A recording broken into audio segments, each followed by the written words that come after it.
Hey man, we're gonna do a podcast. Wanna come? My name is Matty, and you're listening to the No Nerves Were Hard podcast. I'm joined by my co-host Tyler and our producer Sam. Tyler, what do we got for everybody today? First off, did you like it? Did you expect it? You're lucky that that's who you went with, because he's like my ultimate soft spot in the Thor universe. Okay. I can't get enough of him and the way he talks and all of the Korg shit for me is fucking tops. Oh, so like, all right, I'll give you that one. Thank you. You lucked out. You picked the right character. But if you haven't figured it out already, we're getting into Thor: Love and Thunder. Yes, we are. So we're doing this is a full episode, everybody. We're doing nerd news. We're going to be talking about Thor: Love and Thunder. We're going to have a spoiler-free and a spoiler-filled area. We're also going to be giving you our read, play, watch, and we're going to tell you what's going on with our next episode. That being said, nerd news. Yep. I don't have as much as people I usually Normal. do. Yeah, well, and what's weird is I tried to stack up because I'm always like, damn, Maddie has so much fucking nerd news. But I will admit, a lot of my nerd news is just like video game related. It was a big kind of month for like announcements and video games and stuff like that. So I got some cool stuff on that. I'm stoked to hear it all. Do you want to start us off then? Give us a video game. Cuphead. It's a game that a lot of people know of. The DLC just came out, which had been coming out, or people have been waiting on for a long time. Cuphead's like it's like an old school type feel of a game. Kind of like a Mega Man in a way of like you jump, you go left, right, jump, and shoot things, you know? Okay. But it's styled like old 1950s, 60s, like cartoon type things, and everything's like weird animals or weird like cups and dishes and stuff like that. It's just a really interesting and fun game, and the DLC came out for it, and people are pretty hyped. It's called The Last Delicious Course, and it's only $8, which for DLC is pretty cheap. I feel like I've seen Cuphead around. I'm sure you have. It's a big thing, and they put it on T-shirts and shit. Now, I want to say there's actually even a Cuphead show on Netflix or one of the streaming That's where I've platforms. seen it. That came from the video game. It's literally like a teacup. It's a teacup, yeah. It's a teacup, and then head. he's got another partner like cup too. It's a fun game. It's a very, very difficult game, but it's one of those like old school, gives you those feel of like remember playing on like fucking Sega and original Nintendo of like that platformer. Okay. Either beat the level or don't die, start over. You know what I mean? So it's DLC's out. People have been waiting on it, so go pick it up. Sweet. So I have one that I want to hit. It's the heavier one. Is a death that I'm sure a lot of people know of. That James Caan. Yep. Passed away at 82. Everyone knows James Caan from The Godfather, Misery. Dude, hell of a fucking resume. Like if you pull up his resume, like he's Brian's Song, which is huge. I mean, we're Chicago guys, so we'll bring that up. It's about the Chicago Bears, but he's in a lot of fucking Elf. Yeah, you know, Walter he's in a lot of movies. Hell of a resume. Very sad to see him go. But yeah, so the show Vegas. I think the show is called Vegas. You ever see that show? Yes, I do. I have vague memories of that. I love that show. I've never seen that. He was the like security. He ran the security of a casino in Vegas, and the show was just about that. Vegas. Yeah. Was that Josh Duhamel? Yep. That was like his kind of not breakout, but like where he got his kind of cut his teeth. You started knowing his name after that, yes. Mm-hmm. Okay. Nice. Yep. And then I also have so Disney announced not too long ago that they have a trip around the world. I don't know if you saw this story at all. No. This is a trip around the world. This is a $110,000 trip. I'm sure. So, dude, did you see that $5,000 shot you can buy in the Star Wars thing? I did. Like, Disney has no fucking shame, man. These guys are crazy. And I was gonna be in my nerd news, and then I couldn't pronounce half the shit that was in it, so I said, "Nah, I'm not gonna do that one." He was like, "Fuck this." But the Disney trip around the world, so it's 24 days. It covers 6 countries, and you get to go to 12 Disney theme parks. So all 12 of them.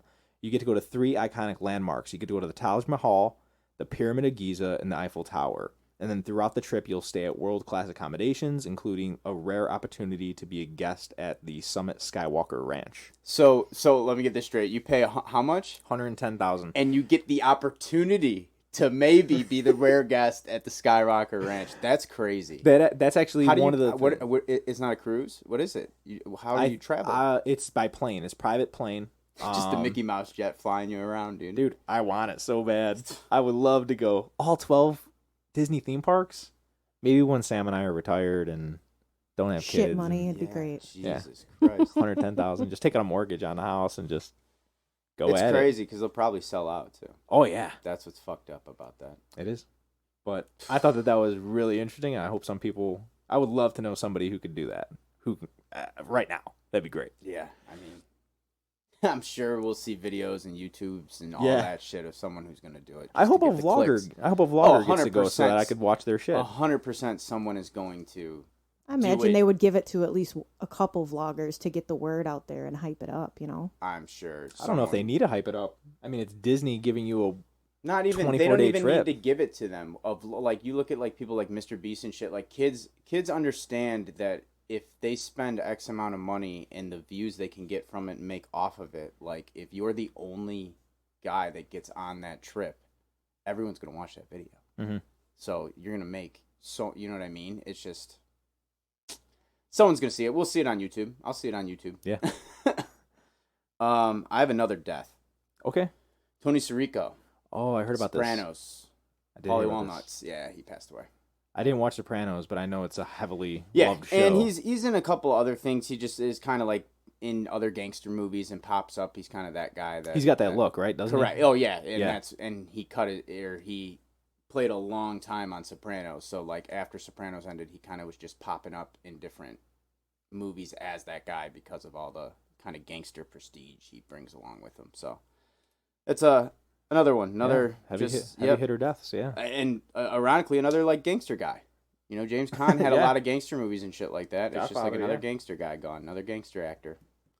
Taking him out. Yep. Rest in peace. What other game you got?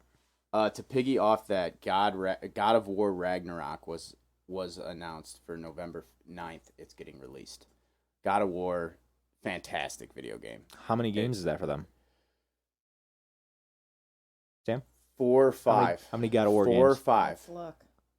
It's cool because it starts kind of as in Sparta lore and all that shit, and you kind of become the God of War that kills these other gods. And then the newest one that just came, it was on PlayStation and PlayStation 2 when it first came out. It was their big like flagship kind of game that was only for PlayStation. It looks like more than that.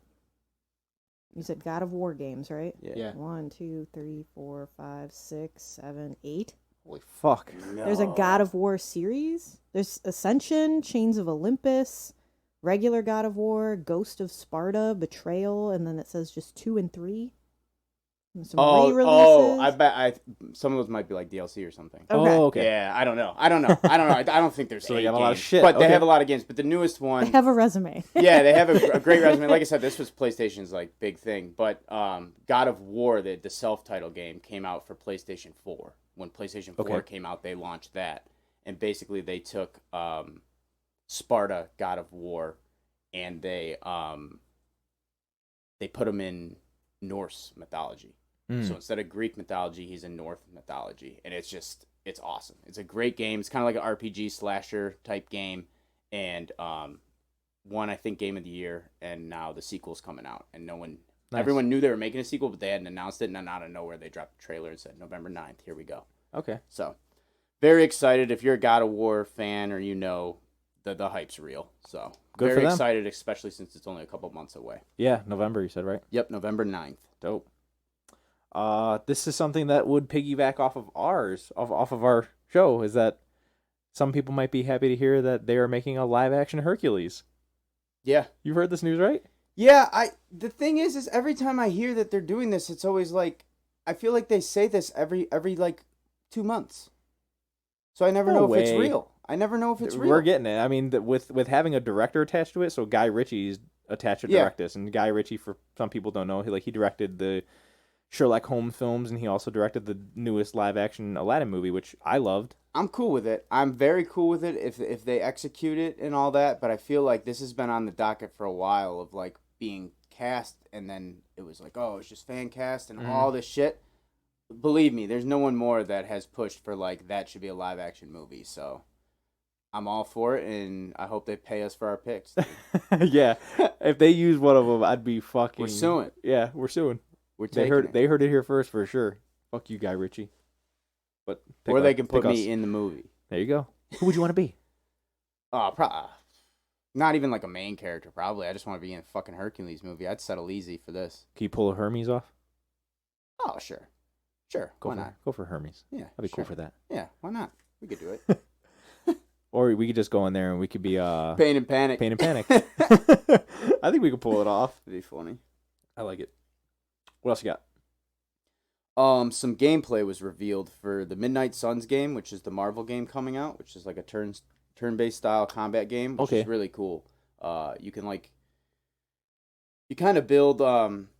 You have your characters that you assemble. You pick like 4 or 5 heroes, and then you get like a deck of cards almost in their moves, and you can use the moves with other abilities and stuff to turn by turn like fight, and everything interacts. So like if you use Mr. Elastic and fucking Mr. Fantastic and have him use his stretchy arm to slap some dude into a barrel, the barrel explodes. Like it's very interactive, and like you can like team people's powers together and shit like that. They just dropped the gameplay for Captain America, which was cool. So like up to now they only showed one other person. I can't remember who it was. I think maybe it was Captain Marvel. But the Captain America gameplay was really cool and kind of showed a lot of combos and stuff. And the game comes out October 7th. So pretty soon. Oh, wow. So that's cool. And then Gotham Knights, the Batman game we've been waiting on, which is October 25th. They just had their Robin gameplay trailer come out. Nice, because they've already had a few of theirs. Well, yeah, they've had a few gameplay trailers come out, but they just released the one for Robin. So the only one left, I think, is the Batgirl one. Nice. Yep. I think I watched the Jason Todd one. Yeah, which Jason I was like, Todd oh, that's one pretty came cool. out, and I believe they did a Nightwing one too, unless that was just the. They did do a Nightwing one because they show him like riding a glider airplane, some shit like that, drone. I was like, I don't know how I feel about that, but it looks cool. It looks cool, but I don't know how I feel about certain things. Yeah, we'll see how the game is. I'm a little nervous for it, but I'll definitely be talking about that when that comes out. So stay tuned. And I look forward to watching your Twitch and seeing you play it because I'm not going to do it. Oh yeah, I will definitely. That will definitely be streamed day one on release. No doubt about that. Same with Midnight Suns, to be honest. Okay. That wasn't on my radar. Because the last Avengers game sucked. So when I saw Midnight Suns was another Marvel team-up game, I was like, I want no part of this. Been watching gameplay, and I'm totally on the other direction now. Nice. Like, I'll be playing day one. It looks like it's something completely new. Fuck yeah, up the game. Maybe they paid attention. They obviously paid attention to what people were saying about the last Avengers game. Exactly. So. That's it. That's always a good sign. I mean, listening to your fucking audience is very, very important. Hint, everybody, let us know what you like. So this TV series Echo. So you didn't. That's my last note. Is it? Too. That's your last one? Yeah. Let's save it then. We'll save it. We'll talk about that. Okay. So I could do some news about casting. So Chris Evans was doing an interview for MTV, and because I believe what he's promoting right now is The Gray Man that's going to be coming out on Netflix this month. Ryan Gosling. Yes. And they had asked him if he'd be willing to return as Captain America, and he's like, no, Sam Wilson is Captain America now. Like, he's letting people down easy. Like, I'm not coming back as Captain America. But Plus, he's been trying to get out of that role for like fucking 9 years, bro. Yeah, so... But he did express, he said he'd be more interested to come back and be Johnny Storm from Fantastic Four, because he feels like that character never got the spotlight that it should have had. And I'm like, I don't know how I feel about that. He was a good Johnny Storm. He was fun, for sure. I mean, he, for his career at that time, it wasn't much of acting. It was acting, but it didn't seem like too big of a challenge for him. So I'd like to see him bring something else to the character if he wanted to. Yeah. But I thought that was interesting. No, it is interesting. He'd be more willing to come back and do that than he would be. Yeah, everybody wants that Marvel money, boy. Yeah, so I wouldn't want to see him in the MCU. I mean, that'd be interesting to bring him back in the MCU as Johnny Storm. Yeah, it's just this is where it's just gonna be like, at some point it gets to be a lot when you start doing all this multiverse shit. Yeah. It just gets to be a lot, and I think we're gonna come upon it in the next like year or two where it's like, oh wow, we really kind of went a little too crazy with this. And they could address that. It could be really cool to see somebody another scene like in Deadpool 2 where Ryan Reynolds shoots himself before he does the Green Lantern. Right. But it'd be really cool to see somebody who was like just a funny scene between Johnny Storm and the Captain America. I to agree. see them, like so that way audience knows, like, oh shit, they can They can do this if they wanted to. Yeah, I wouldn't even necessarily want to see him interact with Captain America, but like if we get like a funny Chris Evans, Johnny Storm, like little cameo moment type thing, I'm cool with that. It's the same with it's the same with the fact that, Peter Parker doesn't recognize that Nick Fury looks like the guy who played Mace Windu, but he knows Star Wars because he mentions AT-ATs. Right. It's just a funny universe that it'd be really cool for him to be like, oh, you kind of look familiar. Right. The other casting news is that Howard Stern on his show. Did you see this one? So Howard Stern on his show had mentioned he had a hot mic, like it was during an like advertisement, commercial or whatever, and he was talking, but it still recorded the fact that he said, "I'm going to do Doctor Doom, and I'm fucking miserable about it." So he's mentioning Marvel, and he mentioned Doctor Doom, which we, as people, everyday people, we had no idea that Doctor Doom was going to be a movie or be a character. Yeah. I really hope that he's not Doctor Doom. Not a chance. Not a chance in hell. I hope that he is going to be... I think he's not... he may not even be a character. He may be like Howard Stern talking in New about York, Dr. Doom. talking about it, and he's just bitching about having to go film for 2 days or something. You know what I mean? Or like talking about it. Poor baby, but yeah. There's no way... But I will say this, whoever like that intern is or tech guy that released that is going to be a dead man. Oh, yeah. He's dead. He's dead. Not even by not even like fired. Marvel. You're going to be dead. Kevin Feige's Someone's fucking standing behind him right now. So... but I did see that. I was like, you just feel the breath on the back of your neck of Kevin Feige. and now, like Howard Stern's probably gonna get kicked out. He's just not gonna show up in the movie. They're gonna be like, nope. he's gonna come out like a week later, releasing another little bit like that where he goes, Doctor Doom, what are you talking about? I meant something else. Yep. Yeah. Yep. Do you have another piece before your Echo news? Nope. I just have Echo. Okay, so I'll hit my trailers. I have 3 trailers. I want to know if you've seen them, or if you're excited about these. Hocus Pocus 2. I saw it. I'm excited for it. Yeah.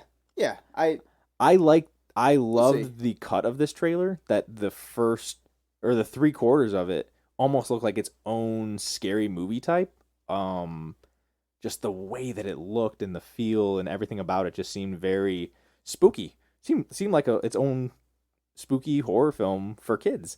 And then you get introduced to the Sanderson sisters, and it was like, oh, this is a fucking Hocus Pocus movie. Like if I didn't click the thing that said Hocus Pocus 2 trailer, I would have been confused, because it was a great edit for the first half.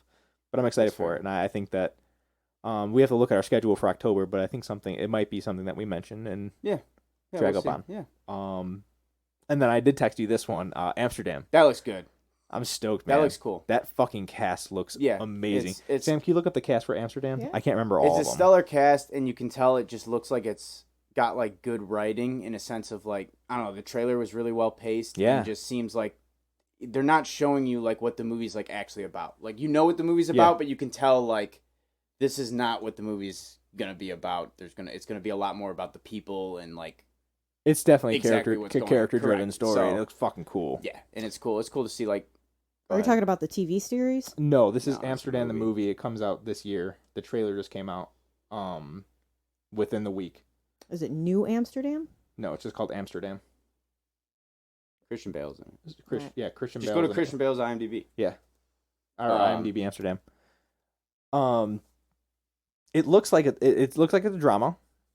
Kind of looks. It's like a It's a period piece to some degree. Yes. But it just looks really fucking cool. Looks like it's got a lot of like twists and turns and. Yeah, it's Margot Robbie, Anya Taylor-Joy, Robert De Niro, Timothy Olyphant, Zoe Saldana, Rami Malek, Michael Shannon. Yeah, it's crazy. There's a bunch of people in here. Yeah, it's a crazy. Who's the other one? You're missing one name. Andrea Riseborough. I don't know who that is. Mike Myers. The black dude. Who's the black dude? Chris Rock. Chris Oh, Rock. John David Washington? Yes, John yeah. David Washington. That's it. I'm fucking stoked on him because I loved him in Tenet. Mm-hmm. Yeah, he did a great job. And then the last one is Clerks 3. Yeah. Did you watch the trailer for it? Yeah. I'm fucking stoked for it. Yeah, I love Kevin Smith. Yeah, so. Kevin Smith's just playing the hits. Always has, always will, and he's not apologetic of it. It's so, such a meta fucking it's trailer just like too. It's just like Jay and Silent Bob Strike Back, the like last one he did. Not Strike Back, the what was it called? The reboot. The reboot, yes. Yeah. it's the same thing. It's just, hey, we're gonna do. If he's gonna give me the same characters that I love, I mean, I'm cool with it. Like, yeah, it'll be fun. I did watch this movie recently, so I watched Beavis and Butthead Do the Universe because I just needed something that would turn my mind off, and not a great movie by any means. It's Beavis and Butthead, but they stuck true to those characters and their comedy. And if Kevin Smith is gonna do the same thing with the Clerks characters, it's gonna be funny. It's gonna be exactly what you expect. Fine. I'm sure it'll be just another Clerks and Clerks. You know what if you like Clerks, you know what you're getting. Yes, I'm sure you'll be happy with it. So I'm excited to see it. Mm-hmm. Let's get into Echo. Echo. Yeah. So this news on Echo. So Echo is a character that came out of the Hawkeye series, and it's played by the character is Maya Lopez, and she's a deaf character, and I guess she goes by codename Echo. Yeah. But the biggest thing about this is that there was a rumor of some people that were going to be in it, and which you could take. So they have confirmed, so to say, that Daredevil and Kingpin are supposed to be in this, and the story is loosely them looking or trying to find someone, which is also being speculated to be Jessica Jones. Yeah. Which this is my thing, because it's hard for me to say because you guys haven't seen Daredevil. Yes, but you haven't seen Hawkeye, have you? I love Daredevil. No, okay. But my issue isn't really Echo. I don't think there needs to be another fucking like spin-off show of no, there thing. doesn't. Absolutely. I'm tired of like I hate to say it, but I'm tired of like really, really small type characters getting these big spin-off things. It's like not everything needs a spin-off. Like characters can just pop up in things here and there, you know? Mm-hmm. So that's kind of my thing with that. And they already did the Defenders, which was teaming them all up, getting Jessica Jones and everybody together, and it was fucking trash. The Defenders sucked, and that's when they broke them all up. After the Defenders was supposed to have multiple seasons, the whole thing was a build-up to the Defenders, and the Defenders show was supposed to keep going. Defenders fucking flopped, and then they just said, all right, we're just going to go to Daredevil and Punisher. Everybody else is getting canceled. Okay. And Daredevil and Punisher still kind of intermingle, but they're like top tier. They're really good shit. So the fact they've already done it, Jessica Jones on her own first season was really good. There's multiple seasons of that? Jessica Jones, I think there's only one, but then she's like the main part of the Defenders is kind of like a Jessica Jones heavy on her. Okay. You know what I mean? And it makes me nervous for like all the shit. Like I'm worried of what they're going to do with Daredevil and all this setup and all that. Like it's not just going to be Daredevil 4 where they're going to kind of pick it up and all this. I feel like with introducing it with Echo, it's just going to get, I think they're worried more about like how do we tie him into this and that versus like sticking Daredevil in Hell's Kitchen where like he's been thriving and the story works as that character. Not every character needs to go save the universe. If that makes sense. I see that. Especially characters like Daredevil, who is a superhero, but isn't crazy superhero type abilities and stuff like that. I feel like this show is going to get the Book of Boba Fett treatment, where we're watching this show because it's the next thing to watch, but it's going to be the Mandalorian point. This is why I'm also pissed, though, too, is like, I don't want to have to watch this Echo show to know what's going on now in Daredevil Season 4. That makes me mad. Which you're probably going to have to. Exactly. Yeah. That makes me mad that they're going to introduce this new character and all that, which means they're forcing you to watch Echo if you're a Daredevil fan. Yeah. Because if not, you're going to go from Daredevil Season 3 to 4, and it's going to be like, well, what's going on here? And it's like, oh, well, you didn't see the 3 episodes in Echo where this, and that happened? Again, very, very excited about Daredevil returning and the Kingpin returning, the actors and everything, they're awesome. Charlie Cox, Vincent D'Onofrio, awesome. But this makes me nervous, and I don't like how how Disney's forcing you to watch all this shit. Yeah. It's annoying. I think if anything, it raises some red flags. Because one of the other rumors that I heard is that Vincent D'Onofrio is going to be in 4 episodes, and that Charlie Cox is going to be in 3 episodes. And if it's a 6-episode series, then at least more than half of it, you're gonna get what you're really signing on for. That's you only be wasting 2 episodes that you're like, fuck, I gotta watch this show. But it's also the same thing too. Is like, all right, I'll give him this and all that too. But like Daredevil Season 4 now better not be a bunch of like Echo shit. Like I want to get back into Daredevil stuff, you know, because that's what they were doing they do it so well in 1, 2, and 3. Mm-hmm. So it just makes me a little nervous seeing like you know, it was fun to see him in Spider-Man. I don't know if it's going to be as fun to see him in Echo. Yeah. So we'll see, but fingers are crossed because Daredevil is one of my favorites in Marvel. Don't have many favorites of Marvel, but I do fuck with Daredevil. So Yeah, we'll that's see. cool news. Yeah, we'll see. So my last piece, I always like to have my last piece tie into our topic, and my last piece is on Christian Bale. So I'm sure we've read a lot of this, that Christian Bale had no idea what the MCU dude, was. Hilarious. People are like, it just shows you how much of a like prestigious like you're kind of your stereotypical actor of just like dude's in his own world. Yeah. He's not watching this shit. Nope. Like he has no idea about it. So his quote is that people were like, "Oh, look at this! He's entered the MCU," and Bale continued, and I'd go, "I've done what? I haven't entered shit. Thank you very much." Mm-hmm. And he's like, "What's the MCU?" I had to ask people, and then Taika Waititi had asked him like, "Hey, have you seen any of them?" And Christian came out and said, "I saw one of the films where a big bloke was looking for stones," and I'm like, hilarious. Yep. I can just picture him saying that shit and just being so sincere that he had no idea what the MCU is. It's like 29 films, 28 films, however many fucking films it is. No idea. Yeah. Doing his own thing. And then the last piece on him is that because he's being interviewed, he's obviously going to be asked about Batman. And he said that he'd be willing to come back, but he needs Chris Nolan. Yeah, I saw that. That'll never happen. Which I don't want anyways. I don't want it. Yeah, it's just it's like it ran its course. They could have, if they would have like continued it back in the day and like ran this out and tied Christian Bale like back into like Man of Steel and like that was the Justice League we got. Like if it started with that, like if we could turn back time and make the world a better place for DC. Yeah.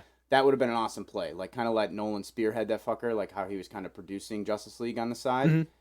That would have been a different story, but like now the time has passed, and like Robert Pattinson knocked it out the park too. Like we got a new Batman in town. Like that's what sucks. Yeah. It's like I know that hurts to hear, but like, hey, maybe one day they'll make a Batman Beyond movie, and you can jump on Terry McGinnis, dude. So he can be old Bruce Wayne in the chain. We bring Bale back to be old Bruce Wayne. You were a Batman Beyond fan, right? Oh yeah, that was like right in my wheelhouse of. Like, I wasn't a fan of that. Being but the age of like watching it on TV, cartoons, and all that shit.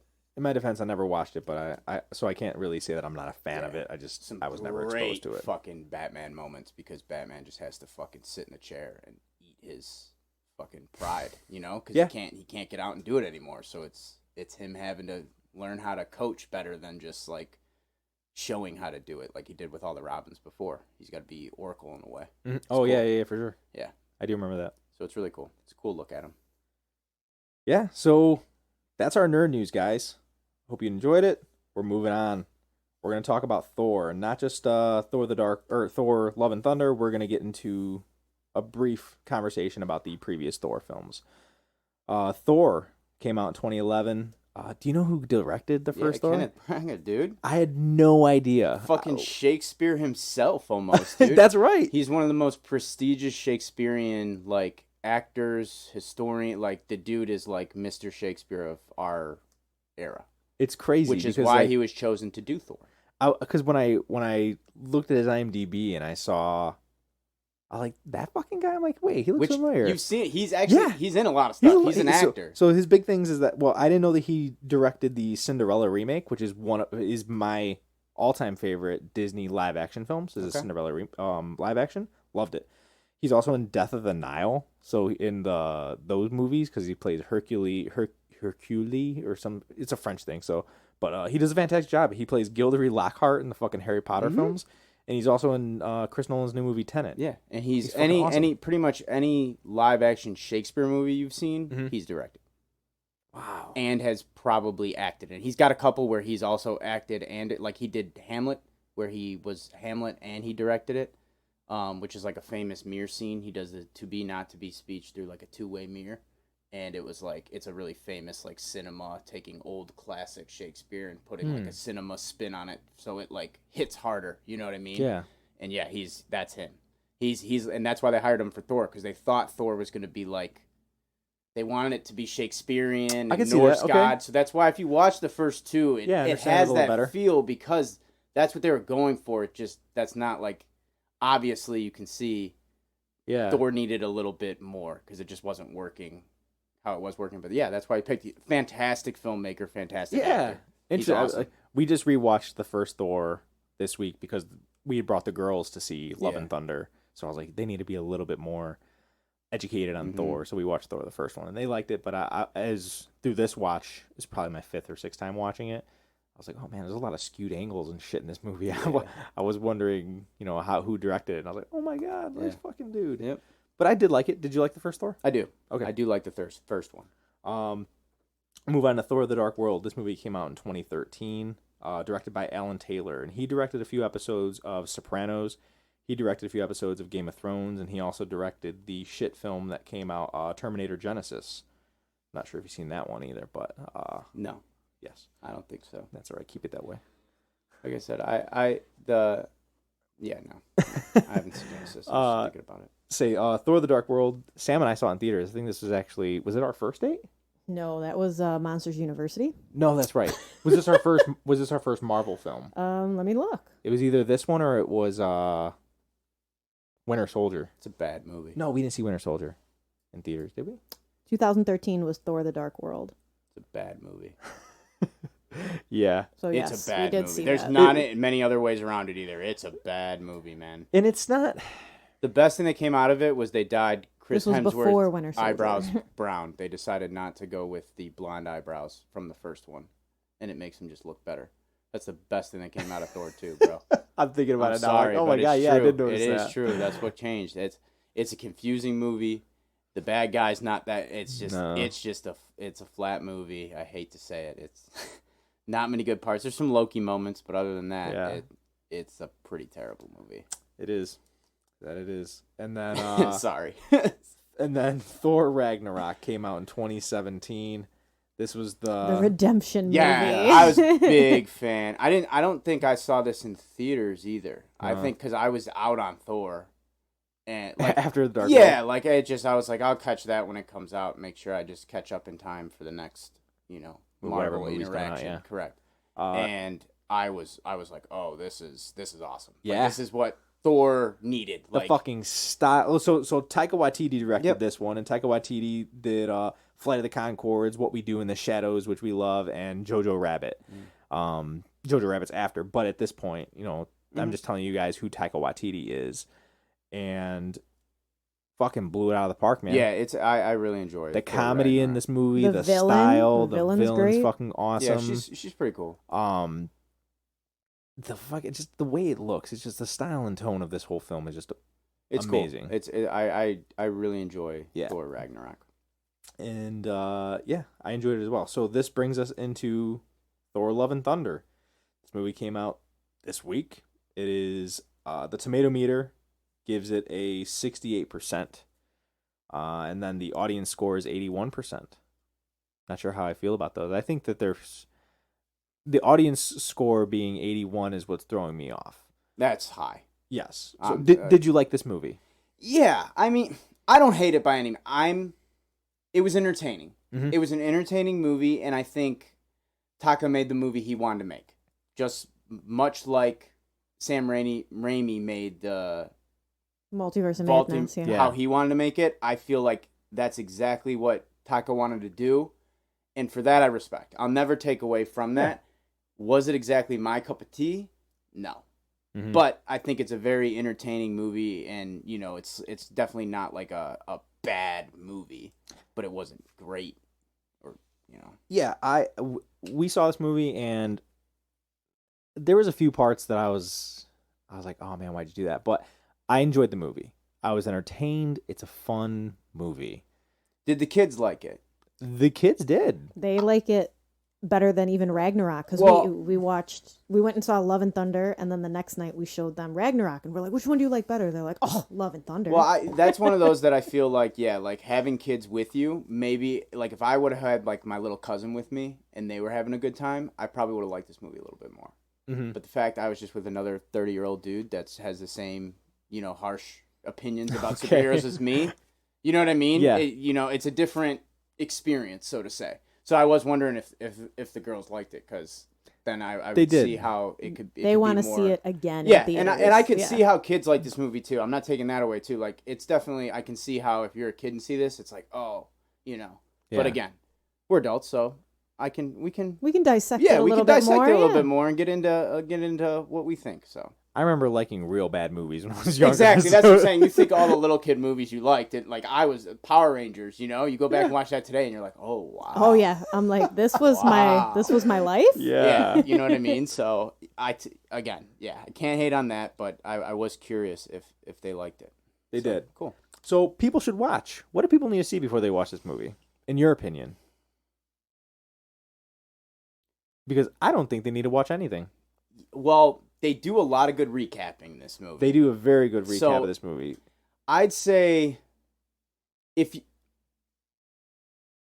you want the good jokes to land, you have to, I think, be familiar with at least Thor Ragnarok and like probably Thor 1 and 2. You have to be well versed in Thor. In Thor, yeah, but I thought you meant like, well, MCU, we're talking 29 fucking movies, dude. You know how, and Thor's in fucking 15 of them, but I don't think you have to see really any of the other, like, Avengers this or that. Outside of Thor, MCU. But I think, if you were just to watch the Thor movies, you would get pretty much all of the, like, good, heavy, I feel like. Yeah.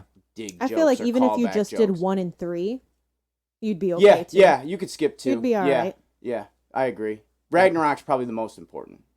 I would say that the first Thor to was the understand most why important. there's a new Asgard. Correct. Yeah. I would say the first Thor is the most important, but I would tell people that they don't need to watch anything. Yeah, no, so Korg does a good job. This is not a spoiler by any means, but Korg does a narration throughout the film, kind of like he's telling the story, and it's in the trailer where he's saying, "Hey, I'm going to tell you the story of the legendary Thor." And he does this throughout the movie, so he does a very good job recapping what happened in the first 3 films. That you don't need to watch any. This is and that's one of my notes is that with 29 movies, this is a fucking fantastic standalone movie. You don't need to see a single Marvel movie. It's not to a bad understand point. this It's not a movie. bad point. It may not be a great movie, but it's a pretty good standalone movie for being not having to have a bunch of knowledge or stuff. That's you fair. can turn your brain off. There is no fucking multiverse in this movie. Yeah. There is no I need to know this character to understand this part of it. There is no other superheroes other than Thor and anything that's happened in his shit. But yeah, fantastic standalone movie. That Slightly refreshing. You're like, oh wait, I don't have to remember all this shit today? Yeah. All right. Yeah. So that was something that I thought was really cool about this movie. And I did write a spoiler-free review for everybody. And fucking just yell out loud if you think that anything I'm saying. Here comes a drum roll. You guys ready? Spoiler free. Fuck y'all. All right. Thor: Love and Thunder. Thunder. It's comedic, scary at times, and a lot of fun. However, it's not my favorite Thor film. Christian Bale's performance is fantastic as Gore, but was way overhyped, and to be basically a playoff of Wenwu from Shang-Chi. I think it was way overhyped. Everyone else brought the same game. Tessa Thompson was great, but wasn't used enough. Natalie Portman was a delight to see back as Jane. Chris Hemsworth is a lot of fun to watch as Thor, and he's actually slightly better than he was in the previous films, in my opinion. The sets, visual effects, costumes, and overall tone of the film was wonderful. The style was great. I particularly loved the coloring of the Shadow Realm. Or lack of. Yes. There are surprises that the trailer did a good job of hiding. There's also some very heartfelt moments and a few roll your eye moments. All in all, if you're a fan of action, laughing, or romantic comedies, you should probably not miss out on Thor: Love and Thunder. Yeah. Not too bad. Cool. Not Awesome. too bad. No spoilers. Yeah. Damn. Towed the 2 for 2 line a guys. little there, but it'll be all right. But yes, so before we get into spoilers, the last thing I want to say is that if you haven't seen this film yet, there's 2 credit scenes. There's one in mid credits and there's one at the very end of the movie. Yep. That's all I want to tell you guys. Yeah. We're gonna move into some spoiler territory now. Yeah, so as usual, this is the time where if you haven't Go seen see it, go see it. Stop the podcast, come back and listen, because we're gonna just get right into it and kind of get into all of our opinions and spoilers and everything like that. So We're gonna break it down, Listener beware. or if you don't want to see it, we're about to break it down scene by scene. That's so what Jordan with Jurassic World. He's like, I'm not gonna see this for a while. So he literally listened to our podcast. Like that's his his vision of the movie until he goes and sees it. Now. Yeah, it's like, all right, cool. Good. Yeah. So if Now I don't have to read the spoiler. Yeah. Yeah. So we're gonna get into this. This movie opens up with gore. Initial thoughts. Let me hit my initial thoughts. Yeah, first. for sure. Sorry. I think off the bat, a lot of things that bothered me in this movie was some of the CGI was incredible. Some of the CGI was terrible. And that's what got me. And a lot of the CGI complaints, and I don't have a lot, like, specifically, like, here, this scene. Okay. But it's a lot of background shit. It's a lot of, like, simple CGI stuff. Not so much, like, the explosions or the monsters and things like that, but, like, you could tell in certain scenes when they were in a green screen room. That throne room, you can tell. And, like, there was a, and I have some notes, but there's just some things where this is arguably one of the most expensive Marvel movies made at $250 million. Mm-hmm. I saw today people comparing, like, from Thor 1 to this one, of, like, similar scenes, like the buildingscape of this and the buildingscape of that and all that, and, like, the CGI is night and day for how much better the original Thor is, and that's $100 million cheaper. They made that at $150. So it's also, and this isn't just a Thor problem. This has been a problem in a lot of movies lately, a lot of Marvel things. You've seen Iron Man's suit digress from the first Iron Man, and all this. You have seen a lot of people and VFX artists come out in Hollywood and at Marvel Studios now that are complaining how overworked they are and, like, not paid properly, and that the product's suffering for it and all this shit. And I think that was a part of my problem with Thor: Love and Thunder, because I think Ragnarok was awesome as far as their graphics and CGI for the most part. But there was, like, just, it's awesome to have this fun, colorful world and all this shit going on, but then if you don't do it right and it looks a little fake or whatever, you can fuck that illusion up. And I feel like that's what was getting me every now and then in this movie. Okay. But again, there's also amazing CGI. There's some crazy, cool shit that happens. But like I said, I think that's kind of one thing that stuck out to me in this movie where I was like, Marvel's slipping a little bit. You know what I mean? It's just like they're paying close attention to the things that they want you to, and then they're like, they're not even gonna look over there. Fuck that part. Just brush over it. You know what I mean? Dude. But it's like when you can kind of see, like, an outline around Thor. It's like, why does he look like it's like a pop-up book? Because they're not applying, it correctly. They're not taking the time to make sure that background's fully fleshed out and shit like that. So that's my big kind of note on this. And they were trying. They tried a little hard at some points. They were trying for laughs at some points. You could tell. He was like, they were definitely trying. It's comedy's hard to write. Comedy's the hardest thing to do. I think I firmly stand by it. But I feel like there was a lot of really, really trying to hammer in, like, a particular joke or a specific joke multiple times, where it's like, all right, we get it. Like, either you laughed the first time or you didn't. Okay. You know what I mean? So. I think I know which one you're talking about, but I guess we'll get to that when we get to that. I don't know. I think you might be surprised. I think you're thinking something else. Okay. But that's pretty much, like, my initial thoughts as far as, like, what I was on the fence about, or what kind of I liked or didn't like. Like I said, super entertaining. Really liked it and all that, but those are my two to think about as I was watching this, what kind of overall I think distracted me. So I think the comedy, one of the things... So Christian Bale has had some backfire towards this movie recently, because he's been talking about how this wasn't exactly the movie he signed on for. He goes, there's a lot of shit that's been taken out of this movie, and there's a lot of scenes that I was in that was taken out of this movie that were probably to show a lot darker side. And he said he doesn't know if it's, like, Taika's decision or if it's fucking Marvel's decision to take out some of the scenes that he was in. And I'm going to mention one of them fairly early on that were supposed to be in this movie. But he's not shit talking the movie, but he's expressed some disappointment. Well, at the same time too, them making it more family friendly. I'll say this off the bat, because you're in the spoiler thing. It is crazy when any scene Christian Bale got in with those other actors. Mm-hmm. It's crazy to see what kind of level he's at compared to them. I think Thor was great. I think they all are really good. Mm-hmm. But when they're, like, in a scene together, he dominates. He has that presence. He's got the chops. That's what you get when you get an actor like that he just instantly can take the scene away from fucking Chris Hemsworth, who's your franchise 4-movie deep character that everyone's coming to see. You know what I mean? Which is why it's so interesting that, dude. Why they didn't use him more. Well, when Christian Bale signs on to a movie, he could play a piece of shit on the side of the road, and I'm gonna be like, I'm gonna see that movie. It's Yeah. fucking Christian Bale. Yeah. He's gonna play a great piece of shit. Yeah. But when he signed on to this, I was like, this movie's gonna be fucking amazing.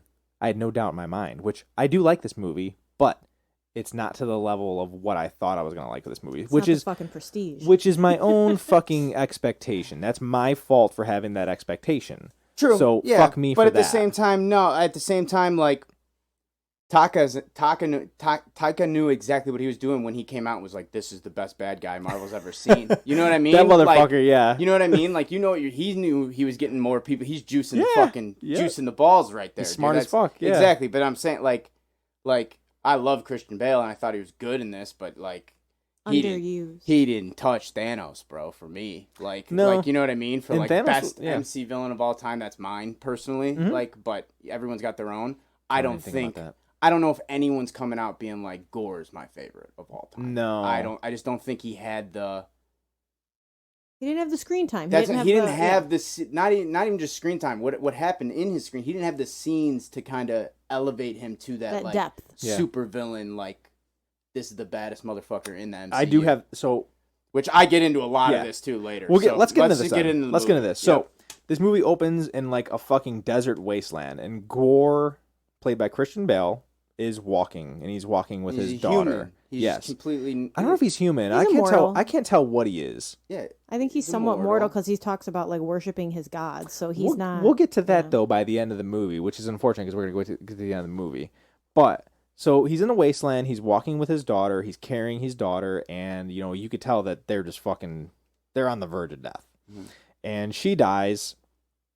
And right after that, he finds a fucking paradise, an oasis of oasis because plants they die and of fruits. like she dies of lack of Yeah, thirst. dehydration. dehydration, 'cause starvation, all that it's shit. it's kind of cool how they show it too because it starts with them walking through the forest and then or in the desert and then it gets them like behind a rock trying to take shelter and he's just like taking the sand blast, like his skin's getting all ripped up so you can tell like they've just been here for X amount of time or days or whatever and there's no water No, around. they're just drying out. Yeah, and then he loses his daughter. And then he's like laying, crawls away and he's finds laying this fucking And oasis. it is sad. I mean, he's hugging like her grave where he buried her, Yeah. like in the midst of it being so fucking hot and being Yeah, hydrated. he's gotta He's keep still going. buried. Yeah. He still buried his daughter, Yeah. and like, which I could relate to. It's something that I would totally do. But he he finds this oasis and he finds all this stream of water and he fucking douches himself in it, and then he finds some fruit and he just starts going to town on the fruit. And then this god appears, and it's Rapu, who he's like, oh my god, thank God you're here. This is the god that he worships, and him and his people worship. He looked terrible. And He didn't look good as far as CGI. Yeah, that was the first time I was like, oh, this is off to a big He reminded me of the Hercules movie when he's glowing as a Yeah, baby, and then I get he's Yeah. supposed to be a god because even though he was bigger than him, like when he stands up, he's like 2 times the size of Gore. I'm fine with all that, but like it just looked like He kind of looked like- shitty. he looked like Genie from fucking Aladdin. It He was looked weird. like that Yeah, when yeah. he's just out of place. To me, it just didn't like. And again, the sprites in the back, like the flower monsters and stuff, those looked awesome. So this is like prime example of like things and scenes look really cool, but like I thought that first god, I was like, oh, I could see that's that. how you're gonna start the gods out, man. You know what I mean? But keep going. Yeah, I could see that for sure. But Rapu's there, and Christian Bale or Gore like begs, like, oh my gosh, you're finally here. He's like the last of his Yeah. people that worship this god. And Rapu is a piece of shit. He's just a course. dick. And while he's just like, oh, what, fuck, I'm not gonna help you. Why am I gonna help you? And he's like, well, I worship you. Wow. If I die, there's no more left to worship you. And he's like, oh, there'll be more, whatever. Yeah. It's just basically like your classic, like gods play the games with the humans. Like, Yeah. Well, that's what he it said. means He's like, nothing. men Yeah. are here to die for us Yeah, anyway. exactly. Like Yeah. he's a god, it doesn't affect him. So Gore finds this sword, which is just lying there. Yeah, when it's he goes kind to of- the oasis, yeah, it's like there's like a dead soldier and a sword like Yeah. laying there that he passes, but fucking he cuts his hand on it. Mm-hmm. So that like, and you don't While he think was much crawling while he's through, crawling like to the water and crawling and all that. He cuts his hand on it, looks at his hand, and just keeps going, and then he gets into it with fucking the god, and then all of a sudden like It appears. it like Appears in his hand. has like bonded with him since It is the sword of Gryffindor. the sword of the necromancer. He kind sword. of he accepts the call of it. He could like hear it whispering to him. Correct. And, like, Once he kill gets the cut gods. with it, you can. It's. I got the feeling it's that bullshit of like once he was cut by it and tainted by it, like he kind of got fucking united Infected, with it. if you know what will. I mean? Yeah. Yeah, and he took on this like new burden because the last one was obviously dead, laying there with the sword. It needed a new host. Correct. Yes, and this is something interesting that I found out through research is that this sword, this necro sword, is actually a symbiote. So, but they tiptoed on this word because symbiotes don't exist in Right. this world yet. So that's why they didn't. I'm glad they kind of did. go I didn't there. even. That's fine with me, to be honest. But this is a. I don't need to go down. But that this sword, road. this necro sword, is a symbiote. It's something that is some type of venom type deal or carnage type deal, and they didn't really use that. They not really. They didn't use that word at all. But so Gore accepts the call of it, and this fucking sword appears in his hand while he's being held, fucking strangled by choked out. Rapu, and he kills Rapu. Fucking stabs him in the neck, Gold and he starts blood. bleeding Dope. gold. Dope. Gold blood. Were you dope. fine with that? The visual effects on that? Yeah, that was dope. I mean, it's silly again, but like, yeah. like that's how you get extreme violence into kid movies. It's you kill aliens with blue blood, you kill gods. You see with, green slime and Yeah. gold with blood. gold yeah. blood. You do Yeah. all these, and the fact that like they're getting away with this shit by able to do it, like I'm all for, because it's like that I'm cool with. So, Yeah. love the gold blood. Didn't like how the god looked in the scene, but it's not a bad like intro to a villain's backstory. No. Like we got all the backstory out of the way, and we're kind of on his side in a way off the bat too, because like we see what he went through. We saw the god was an asshole to him, and then he's like, "Yo, I got the sword now. I'm gonna fucking kill all of you." No, I'm not okay with it. I'm one of those people who, when I was watching this, so he kills Rapu and he vows that all gods must die. Yeah. And I think it's fucking ignorant. I'm like, why does he need to kill all the gods? All the gods. Rapu is the only one who wronged him. Why is he gonna? That'd be like saying, Because it's I mean, you might as well pull a fucking Hitler and say, hey, I'm just going to kill this entire race. I'm going to kill all the gods because one of them fucked with me. I That's guess. fucking, it's rude as fuck. Can you imagine being a cool god and just fucking chilling there, eating your fucking Cheerios or whatever you're doing, and just guys be like, all gods must die, I'm going to fucking but kill you? Again, you're taking this from a rational type, like, Matty view. This is a super villain, bro. I Like, guess so. What the fuck? What if The it, evil what necromancer has if, yeah, him, you know what okay? happens if I fall into a vat of acid? I probably fucking go into a hospital for years, and then I'm on, like, disability the rest of my life. I'm not fucking turning into the Joker and robbing Gotham City. Like, it's a superhero. It's a supervillain. This dude lost his daughter in the desert, crawls to the goddamn oasis, is like, hey, lost my daughter, lost everything, but I love you, man. What can you do for me? And he's like, I'm gonna choke you out. Gods don't need people. Gods use you as fun. Kills this motherfucker, and he's like, well, I got an evil sword now. Everyone's about to kid it, because he's got nothing else to live for. I guess so. It would be like if someone- This is one of my nitpicks. That's fine. It's just No, a that's nitpick. fine. That's fine. But I like get I it, said, though. I'm fine with, like, again, my issue with this is more of, like, towards the end of the movie. Okay. This is where I get, like, because I thought they started Gore off very well. Okay. And so we'll get into it at the end when it comes up, because I know I have a note on it already. So I had mentioned in but, my spoiler-free review that it seemed like Gore was a ripoff of Wenwu. yes. and- Well, this is my big fucking problem with Marvel in general lately, is, like, I'm cool with it being a family-driven thing where I like, oh man, I just want my family back.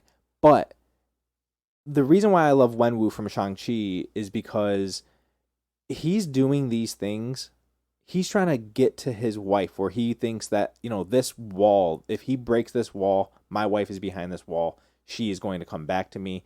And if I got to go through these people to get to her, to prove to them that they are wrong, that's what I'm going to have to do. But he's not doing anything malicious. He's not killing people on the way to do that.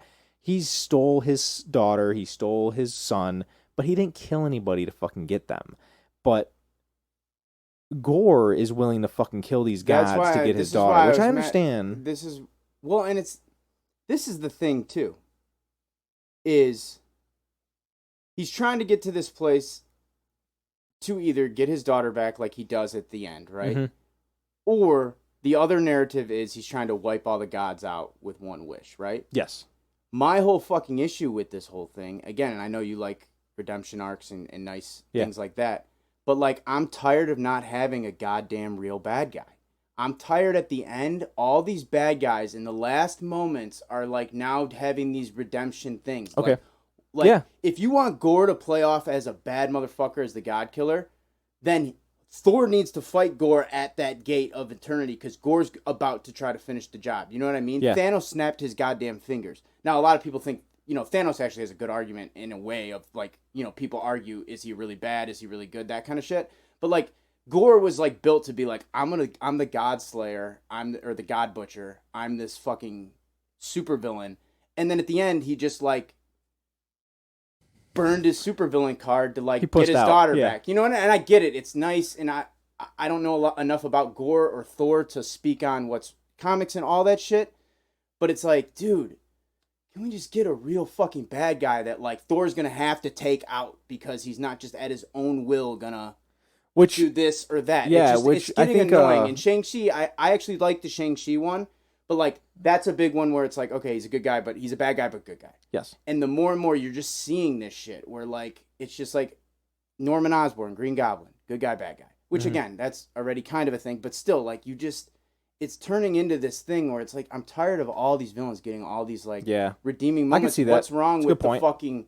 I always say it, but Joker being that fucking force until the absolute end of the movie. This guy is always a problem. You know what I mean? You're mentioning this, and the next villain that came into my head besides Joker was fucking General Zod, Michael Shannon. Yeah. Like, he was something who was bad to the fucking bone until he had to die. Superman literally had to spin that dude's head around like a top because he knew this guy's never going to stop coming for me. I just have to kill him. Like, and Thor's a hero where you can do that. Thor is like, the reason Thor's so cool and everyone loves him is because he's this dude who's been to war and killed a million things, right? So why not give him the ultimate bad guy that he can actually go in and fucking smoke and kill? And they didn't do it. And so like that's just I don't even know how we got here, but that's something that just I think we're just talking about the villain, which it irks me. Yeah. So nothing against Christian Bale though. No, absolutely. Dude, we'll get it. I'm sure we're going to get into that. He's amazing, but like it makes me a little sad. Next scene. We'll go into that. So the MCU titles, really cool. So they have this really cool kind of rock and roll music that they do like a guitar riff of the MCU introductory music. I liked it a lot. They did update it as well. They had a Miss Marvel. Yeah. Which I didn't catch it, but Sam was like, "Oh, fucking Miss Marvel's in there." I was like, "Oh shit!" A couple of like newer type things that were thrown in there. So. Was there any Moon Knight? I didn't catch with my eyes. I think I'm gonna say if there's Miss Marvel in there, there's 100% of Moon Knight somewhere. Okay, in there. Good. Well, good for them. But the third scene, so we get in kind of a voiceover that leads into a fade in, but it's Korg, and he's like, "Hey, gather around, everybody. I'm gonna tell you this story about these." He's telling it to the kids, and he's like, "I'm gonna tell you about a warrior, a legend who saved the world 500 times." And he's building up Thor, and it's funny because he says he lost people close to him. And it's a great recap. Yeah, it's a fun, great like recap to like.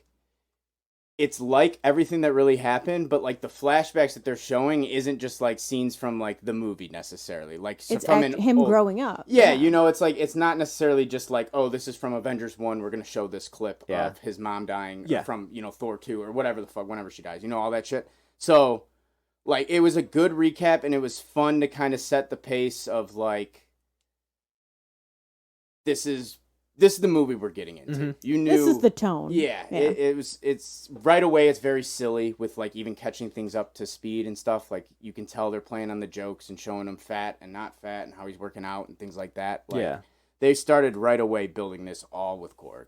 Telling his recap. They did, and it was cool. Yeah, it's not bad. But he tells about how the people that Thor's lost. He tells about him getting into shape. He said that he has new adventures with the Guardians, and you get to see these, like Tyler had mentioned, you get to see these clips of the people he had loved died, and see him getting into shape. He's working out, going from dad bod to god bod. Then that's the line. And then he has adventures with the Guardians. You get to see him fighting alongside the Guardians. Which is just all like over the top, ridiculous. Like everyone's Yeah. screaming, It's fun. battles It's- everywhere. Yeah, that's what I'm it's saying. classic Like Guardians stuff. Like I said, it's classic Guardians. If it's something else, it's cheesy. But since it's Guardians, it's like okay, it's just them screaming, shooting things in multiple directions. Yeah. Like this is usually what happens. Not with working the as a Guardians. team, Yeah, but working so as a team at the same time. it's fine. It's crazy, but it's cool. And then he mentions that he still has a lot of emotional pain and that he misses the love of his life, Jane Foster. And then he goes, the narration's done, but it shows Thor and the Guardians, and they're on this planet that's being taken over by these bird creatures. So Thor is doing his own thing, and the Guardians need help. They're like fucking shooting. They're like, we're gonna die. Where's Thor?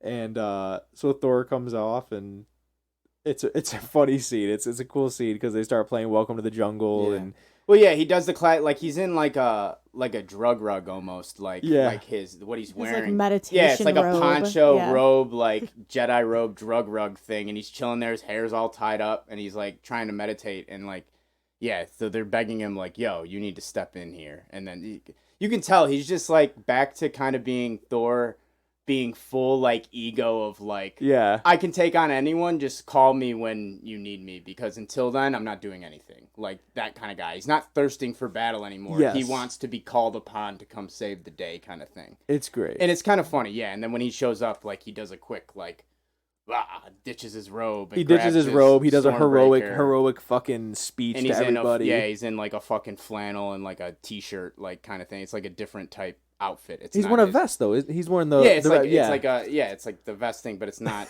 It's it's not his Thor armor or anything like that. It's just- almost like Star-Lord's jacket, just as a vest. That's Yeah, what that's I kinda Which would have been like- a funny scene because he'd be like, "Did you rip the fucking sleeves off my vest or off my jacket?" That'd have been pretty yeah, funny. so it's just kind of like it's that exact mirror of the intro to like Ragnarok of like let's just blare some rock music Yeah. and get an action scene going with Thor to kind of set the pace of like.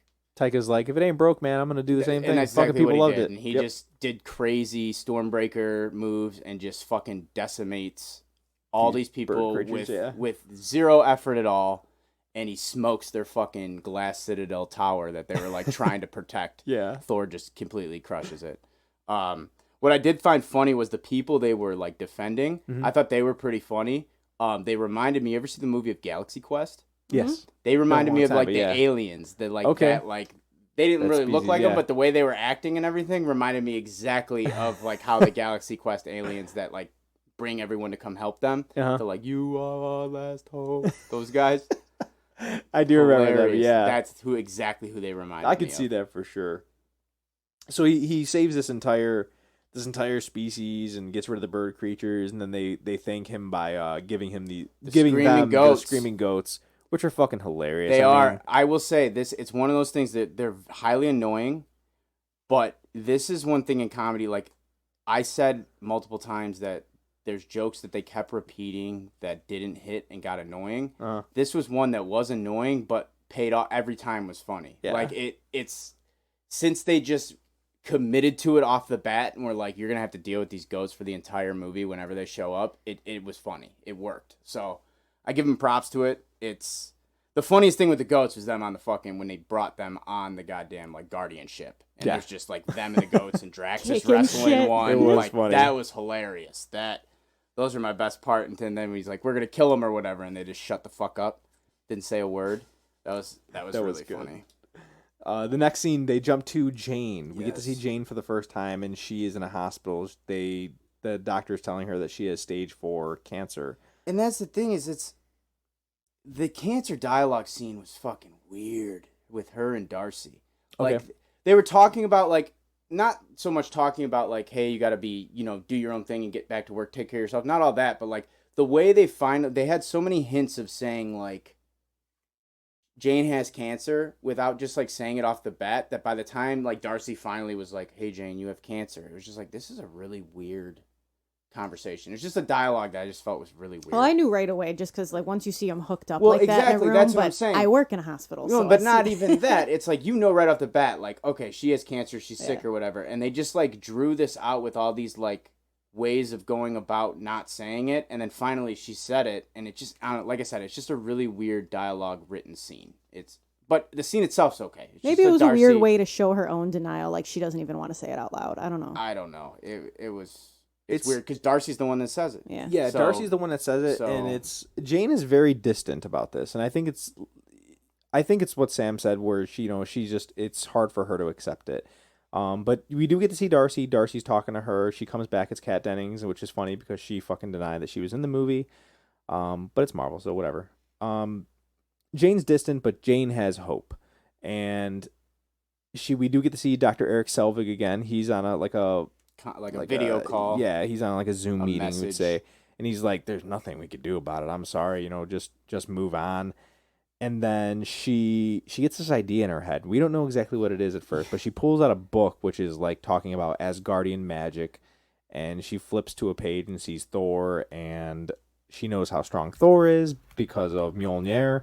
So she thinks, damn, maybe I could use Mjolnir. Maybe I should go look she into does magic. say later in the movie, though, that she's like, Mjolnir started calling to me. She does say that later. Yes. They do a lot of things in this movie where they like later will drop little things where it's like, well, I'm glad you kind of hinted at that. That explains that. But it's not even like explaining. It's like I feel like they were like, oh damn, we should add that in. We definitely need to cover that. Yeah. Like because this movie moves very fast and they jump from one place to the next to the next to the next. That there's a lot of potential where you start feeling like, oh, like you kind of forget about things. And that's the thing. If you really break this down, like when I was reading reviews and like kind of going back over the thing, I was like, that's kind of interesting. You got to think of like, all right, again, artistic license, creative liberty, all that. But it's she's like all this science stuff, all this stuff. And all of a sudden she's like, oh, let me look at the Norse book. That's the only Norse book next to her computer with her other, like, all the physics books. You know what I mean? It's just one of those things. Yeah. It's like, all right, but you got to start the story somewhere, I guess. is. So Because Darcy does say maybe it's time to call in that True. that God card. Like maybe there's something he can do to help you. I agree with that. I do agree with that. The fact that, like, her Norse book's out's a little convenient, considering how they go through how the breakup was and she wants nothing to do with him. Like, I have a feeling the Norse books would be gone. But whatever. She gets called to The next scene is at New Asgard. New Asgard. And New Asgard It's is funny, a fucking dude. tourist attraction. It's like Marvel Disney World. It's just like to see oddity creatures and stuff. I will say, and Twitter's blowing this up too. You've probably seen this, the Infinity Cone thing. The concept of the Infinity Cone store is wild. It is. And Sam has a good take on this. It's but yeah, wild. Let's hit on this. It's fucking wild. Again, I don't care. They're gonna put an Infinity Cone store in Disney if there's not one already there. That will be there next month, I guarantee you. It looks cool and all that, but it's like they're glorifying the person who took correct. out It's half like the putting fucking like a world. Third Reich thing up. Well, It's Sam- crazy. Sam's take is I told Maddie, I said it'd be like having someplace called Auschwitzes. and Yeah, sell that's sandwiches. what I'm saying. It's like it's like glorifying genocide. It's and capitalizing on it. It's a fucking wild move. But whatever. If it would have been the Nano Gauntlet, Correct. I thought about that. I was Yeah. like, if they would have just made it like the Nano Gauntlet, Tony Stark looking one, that makes sense. But It'd be it's fun. like the ultimate bad guy that killed their entire race It's and his shit. gauntlet. Half of Half of everything. It's like not that's cool. a tough T-shirt to be selling, dude. Yeah. So Which is again, funny it's because funny I'd though. buy the It's, fucking shirt anyway. well, I'm so, sure right? they're gonna make again. That's one of those clear like people are gonna love this, but when you think about it really and you know what's going on, you're Yeah. like, what the fuck? That's a little weird, but Yeah. whatever. Like if it was a mustache oil called Hitler's or something, like people are, oh my god, Yeah, that's what what I'm saying. are you talking Like, about? like, but that's literally like Yeah. what they kind of did in Yeah. that series. It's like it is. it's weird, but whatever. But Twitter's getting a hold of that one, so Good. Twitter's They going should be. crazy with that.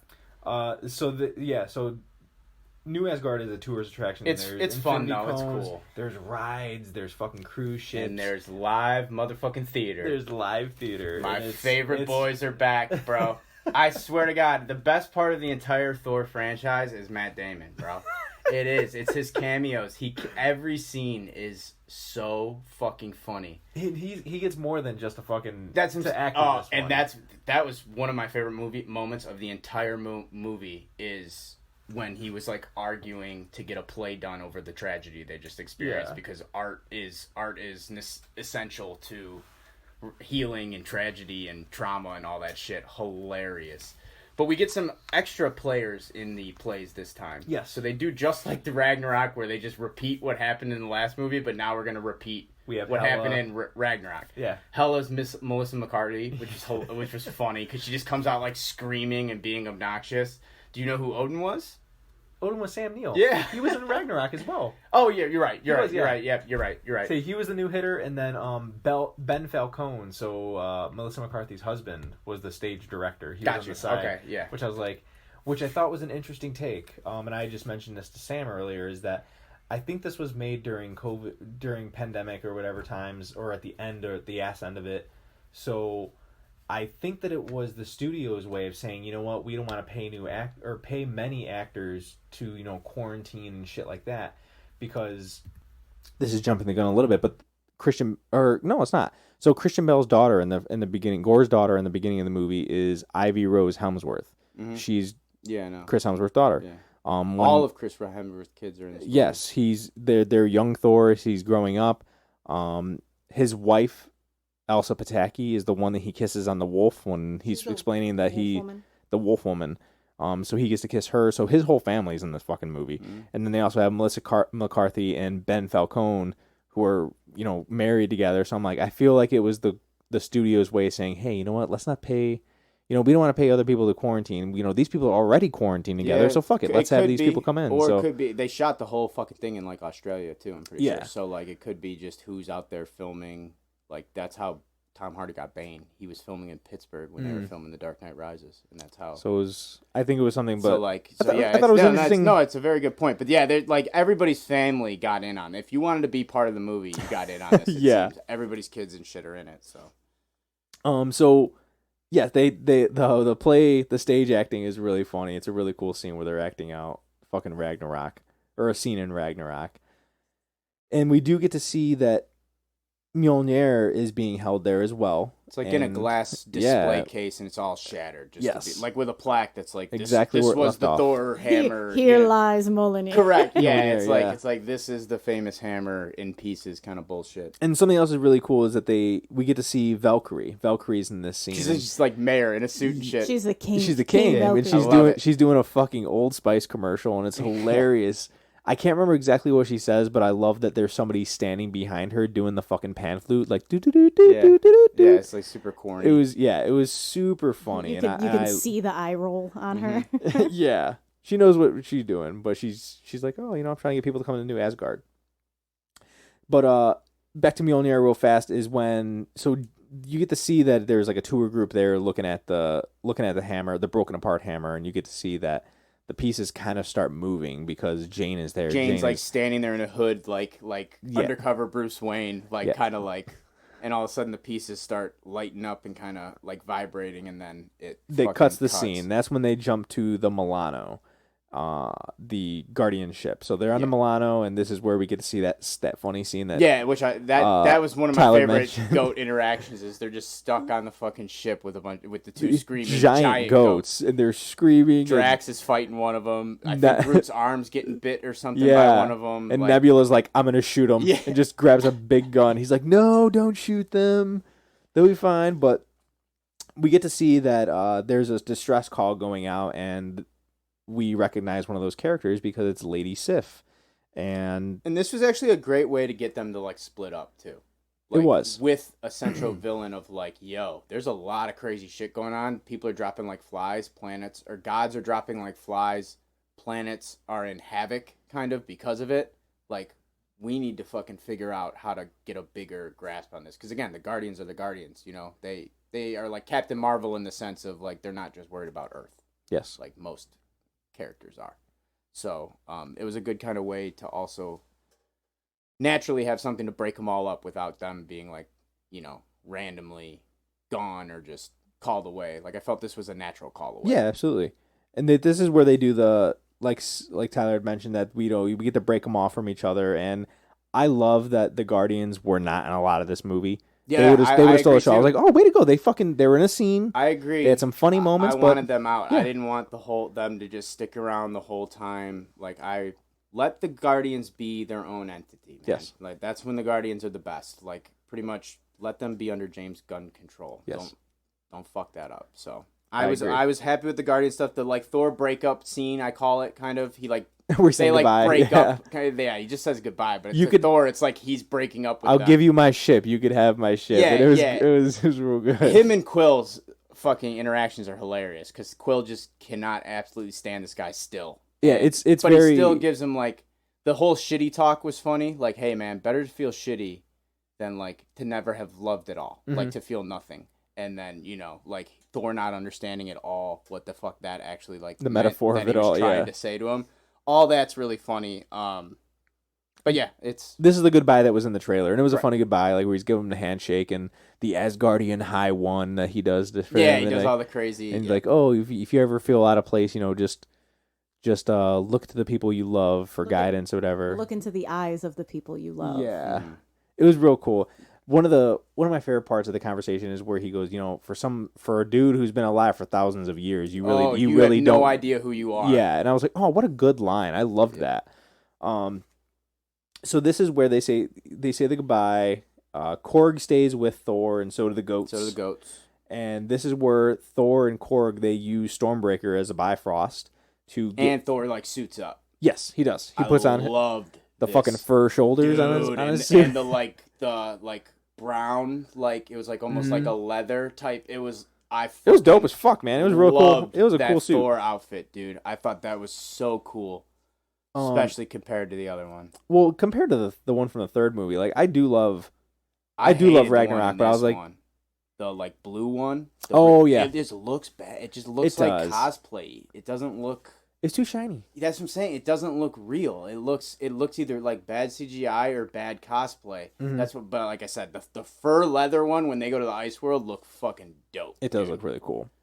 So they get to this ice world, and there's like this huge skeleton creature, and it's in the fucking. That was a good joke, It's in too. the it's in the trailer that you see this huge creature. What was it? The joke. It was a funny like throwaway joke. They get there. He's like, "Who is this beast?" He's like, "It's whatever. One of the nicest gods you'll ever meet." Felagar. Yeah, he's like one of the nicest nicest gods you'll ever meet. gods you'll ever meet. It's terrible to see him like they're whatever. It's hilarious because he just looks like this big monster thing.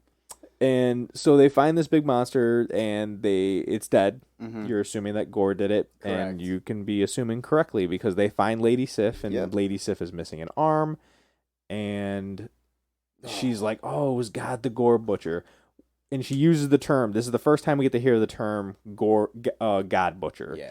And I have a fucking big problem with this. My big problem is that I wanted to see him be a God Butcher.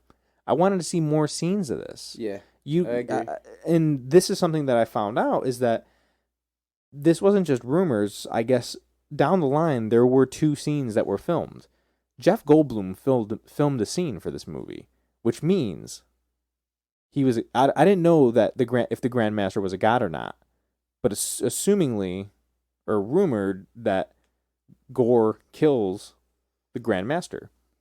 He also has a scene where he kills, or where Eitri, so Peter Dinklage's character, was I heard in about this. that. Yeah, I heard about that. And I'm like, okay, that'd have been cool. Those would have been two cool scenes. Even if it was a fucking montage of Yeah. him just killing gods, I would have got the sense, a better sense of God Butcher. montage in the fucking. They didn't even do a montage. All it was the guardianship and all the different screens going on panic mode. So Yes. you could just see like 7 gods have been wiped out or whatever. Mhm. You know what I mean? That's all we got, which And I is think- a little disappointing. And I think this is where Christian Bale might have had some type of, where I said, he's got some backlash towards this movie because Yeah, probably. there must be a fucking Taika cut of this movie somewhere. Yeah, but I'm not going to do hashtag release a Taika He'll cut. never release it, especially after what he just said like 2 days ago. He was like, I think director cuts are like the worst thing in the world, Yes. and that like directors need to be reeled in and all this shit. So he'll be the last one that gets a Taika release. It's You can just- take that to the grave.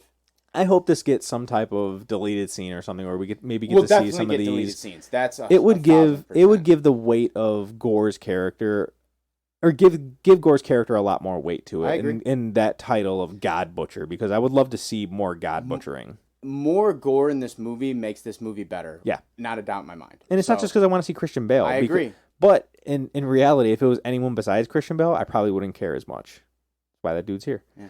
But yeah, if it was anybody other than Christian Bale, I probably wouldn't care about this character much. But because it's Christian Bale, I'm like, I need more gore. But he's also fucking really good every time he gets on screen. The Exactly. dude knows exactly what the fuck he's doing. It is. This was one of those two where like some of the jokes were getting wonky for me. Like the whole like the her thinking she's about to go to Valhalla and Thor being like, "You didn't die in battle, like you're not gonna get You're in." not gonna go to Valhalla. That was hilarious. The whole like, well, maybe your arm's in Valhalla. I was like, wasn't needed. you know what I mean? That they had a lot of like doubling down on things that it was like. It was funny, but it was like Correct. It's like Move we're along. gonna beat a dead horse. You know what I mean? It's Move like you along. got the laugh, let it go. You know what I mean? It just felt like they were trying a little hard. You know, but I did enjoy seeing Sif. I like Sif. Ever since she so. Then walked were you in, fucking so disappointed that she's in like 2 scenes of this movie? no, then? not really. Because Oh, like, dude, I was. I didn't. Like that was I it. didn't. She fucking hyped up her character. She's like, I'm back. I'm like, awesome. Yeah, we're gonna get more Lady Sif. Cool. I don't Join care. the fucking fight. I was actually, like, I That's it? really like how like where she ended. What they show her as like the Yeah. end person, like Yeah. the trainer or whatever. Mhm. Awesome, like Lady Sif role. But yeah, I don't know. Like, I didn't really miss her on the Adventures because like my favorite Lady Sif moments like the Loki shit, just like how much she hates Okay. fucking Loki. I love that dynamic of like. It was fun to see her in Ex- Loki. That scene in That's Loki. what I'm saying. That's yeah, what it I'm was saying. good. Like Yeah. like that whole like ex lover type weird thing, like hilarious. So, but I mean, it's always nice to see a face. Yes. So she tells him about it was Gore the God Butcher, and she's like, "We need to go," or they say we need to go somewhere. But in the meantime, Gore shows up on New Asgard, and he uses his sword to release this army of Shadow monsters. yes, which I guess are called Black Berserkers. Yeah, Black Berserkers. I've been seeing them called. Not the best name, but Nah, definitely not. It's kind of they- racist. They were kind of cool.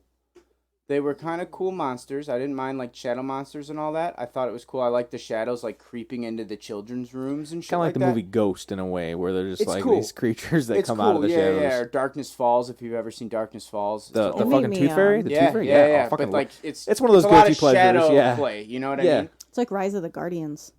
Yeah, More with than pitch, yeah. yeah. Pitch for Sure. sure. It was cool. It's a cool different because every Marvel movie the bad guy's got to have some kind of monster crew that he rolls with him. Yeah. Shadow monsters. I can fuck with shadow monsters. Yeah. They were cool, and they weren't just all one thing. They were kind of just like different They'd break off into their own. Yeah. beings, and like some look more like spiders, other look more like beasts, almost like Mhm. like a wolf or something. You know what I mean? Like, so that was really cool. As far as like how the whole intro starts of him just like looking over the town and being like, all right, I'm gonna fucking Yeah, he start starts. causing He some starts. havoc. Yeah, real big havoc. He's just going at everybody in this fucking town. and then yeah, it breaks And this into is- just full out war. Yeah, Which the only thing I have that's a real negative thing about the scene is like, how the fuck are there still these kids sleeping in these beds when their town and people are just getting killed outside their door? Because there are a couple that wake up and they're Yeah. looking out the windows, but then there's distinctly at the end of the scene where like he starts like taking children Getting in and the shit. bedrooms. Yeah, There's still kids sleeping. I'm like, dude, your town literally out front is on fire. Your entire town is dying. well, But, this is You one of know, those. It's, this is again, one of that's those just a scenes. fun So kind of thing to bitch about. So I guess I could mention this. So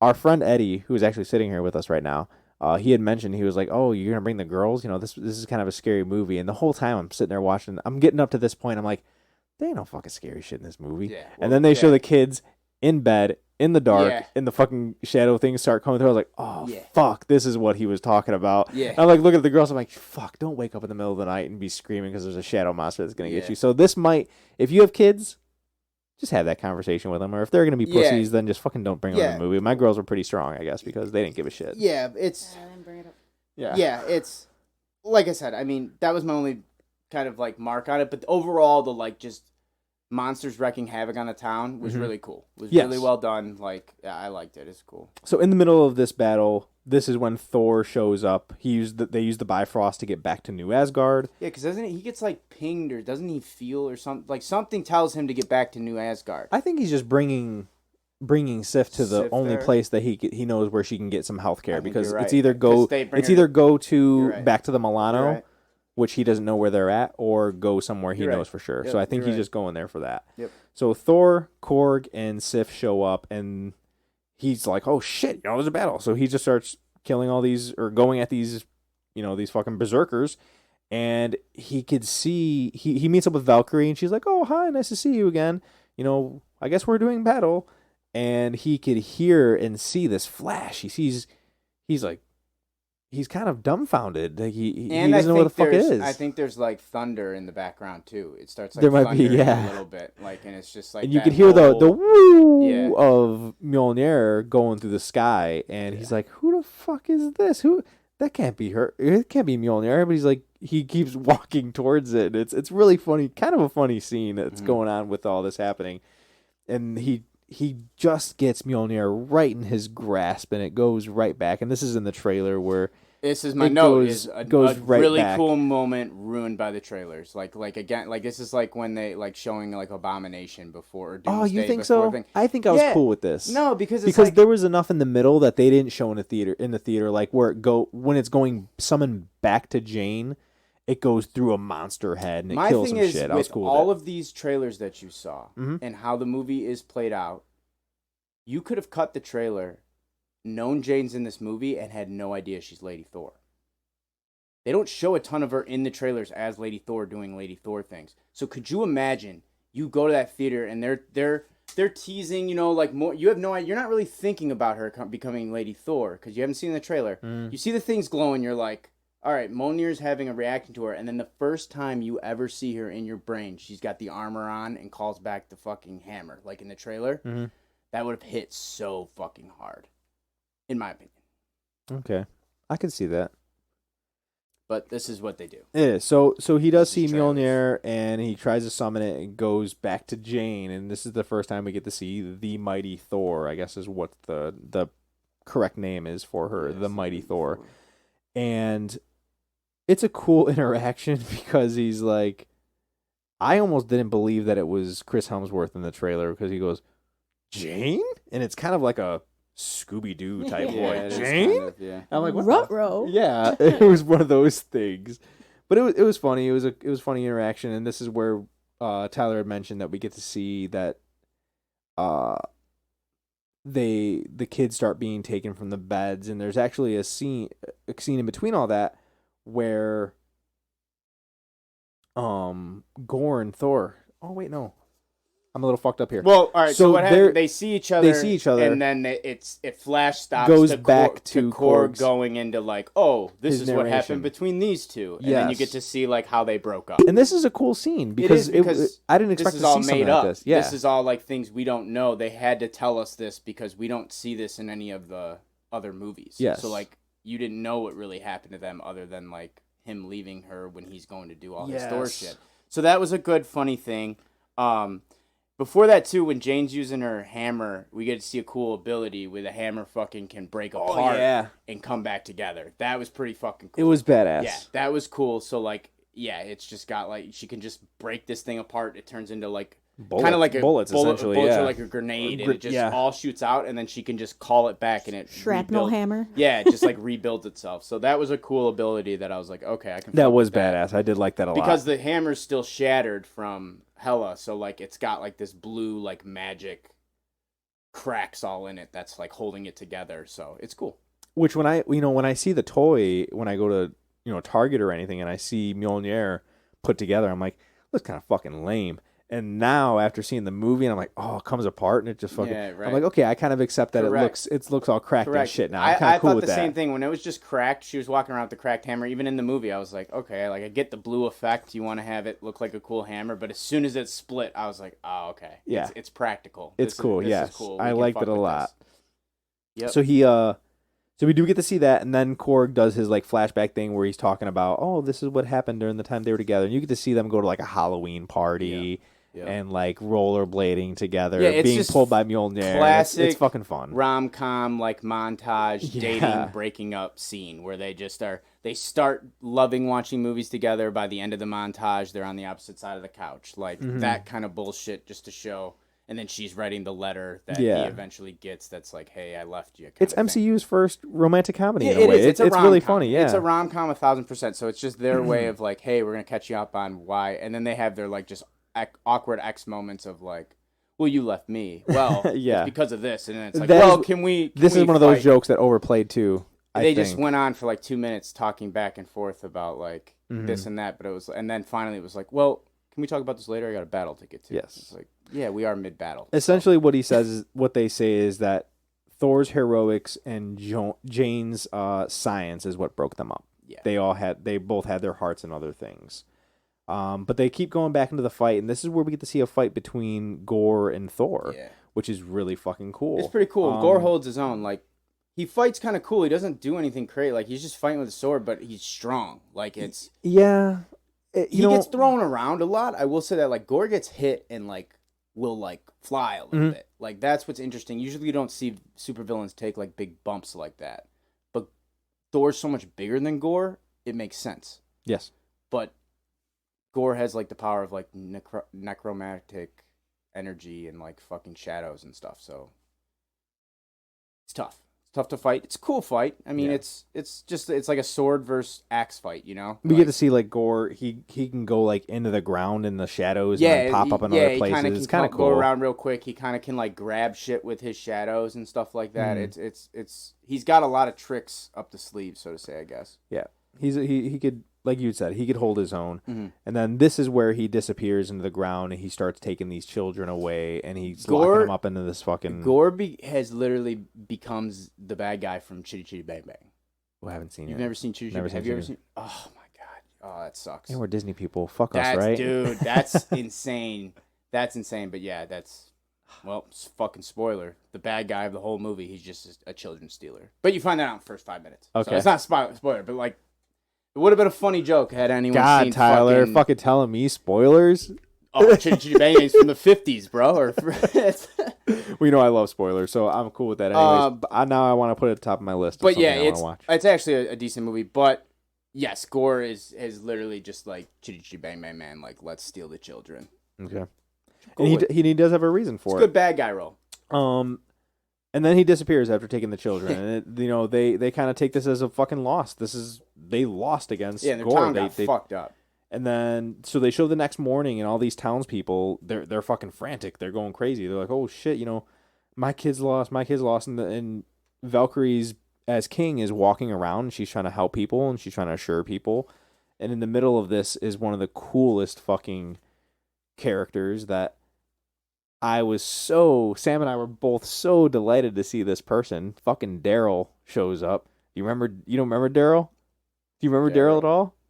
I don't know. So during Civil War, when Civil War came out, there were these, not campaign videos, there were side videos of Thor and how he was very sad that Tony Stark or Bruce. Steve Rogers. Bruce Banner.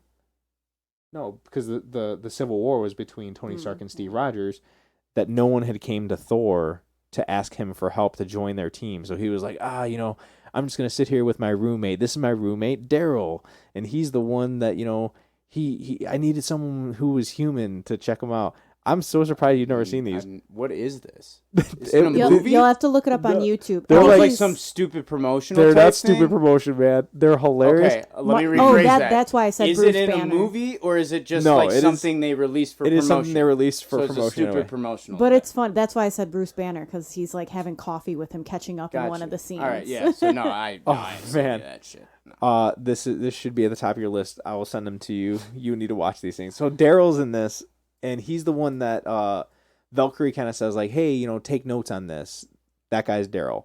I was just happy to see Meek or whatever the guy's name is. I was happy Meek to see was him there too. Dude, in like a suit, cutting the ribbon. So Meek is there and Daryl's there, and the room clears out. I'm not exactly sure what happens, but Valkyrie's there, and she kind of tells everybody, look, we're gonna find your kids. That's also where you get the Matt Damon, out of costume, like trying to be like, hey, can we get funding to do a play? What happened last night will be the greatest show this scene's ever seen. It's just hilarious. It is a funny scene. And this is where we get to see Axel or Astrid. This was cool. It was very cool. Axel or Astrid is Hemdall's Kid. son. Yeah. And he shows, not interest, but he shows that he has the same powers as Hemdall. He could see things throughout the universe, and he could connect to people throughout the universe, kind of like Hemdall did in Ragnarok, where he was trying to hide people. Stuff. Yeah, like it's the eye thing. What's what gets me is the floating head is kind of weird. It is. Especially because when the kids see Thor, they see him as a full projection. Uh-huh. But when Thor sees Axel, it's just a floating, like, fuzzy head, like God head. You know what I mean? Valkyrie does say that he doesn't know how to use his powers all the way, though. True. Fine. But still. Get the pass. I will say that, but then again, take it up with CGI, because that floating head looked kind of corny. It doesn't look that The great. floating head looked better than the third eye in Multiverse of Madness.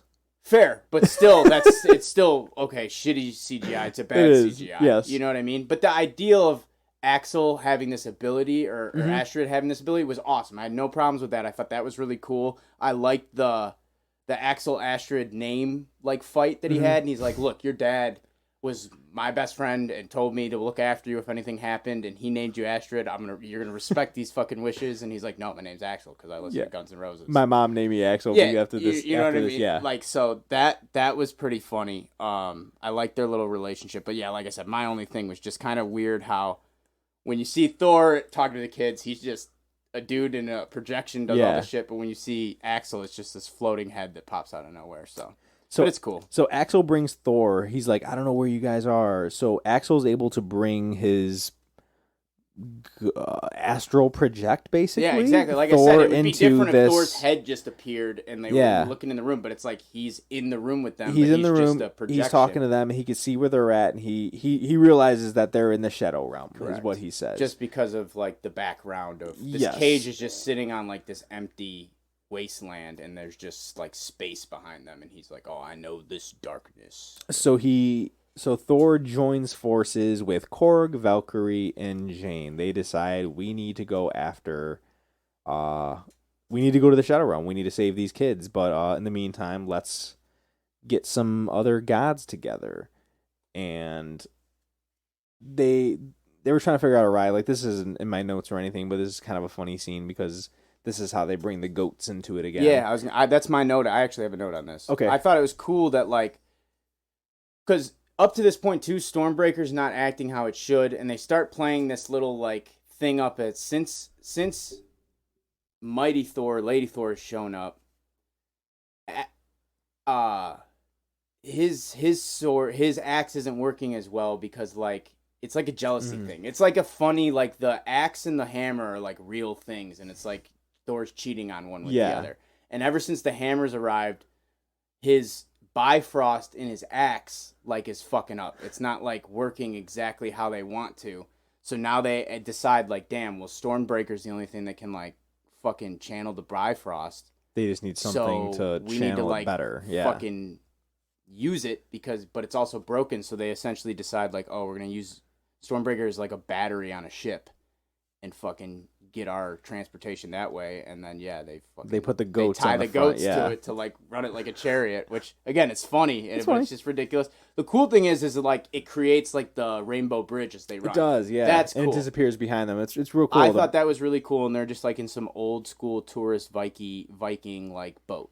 It's like their tour boat. Yeah, exactly. It's like, that's what I'm saying. They it's throw funny. the fucking seats out of it, and then they it's start. Like a ride. Yeah, mm-hmm. It was real cool. So yeah, that's cool. And that's when they.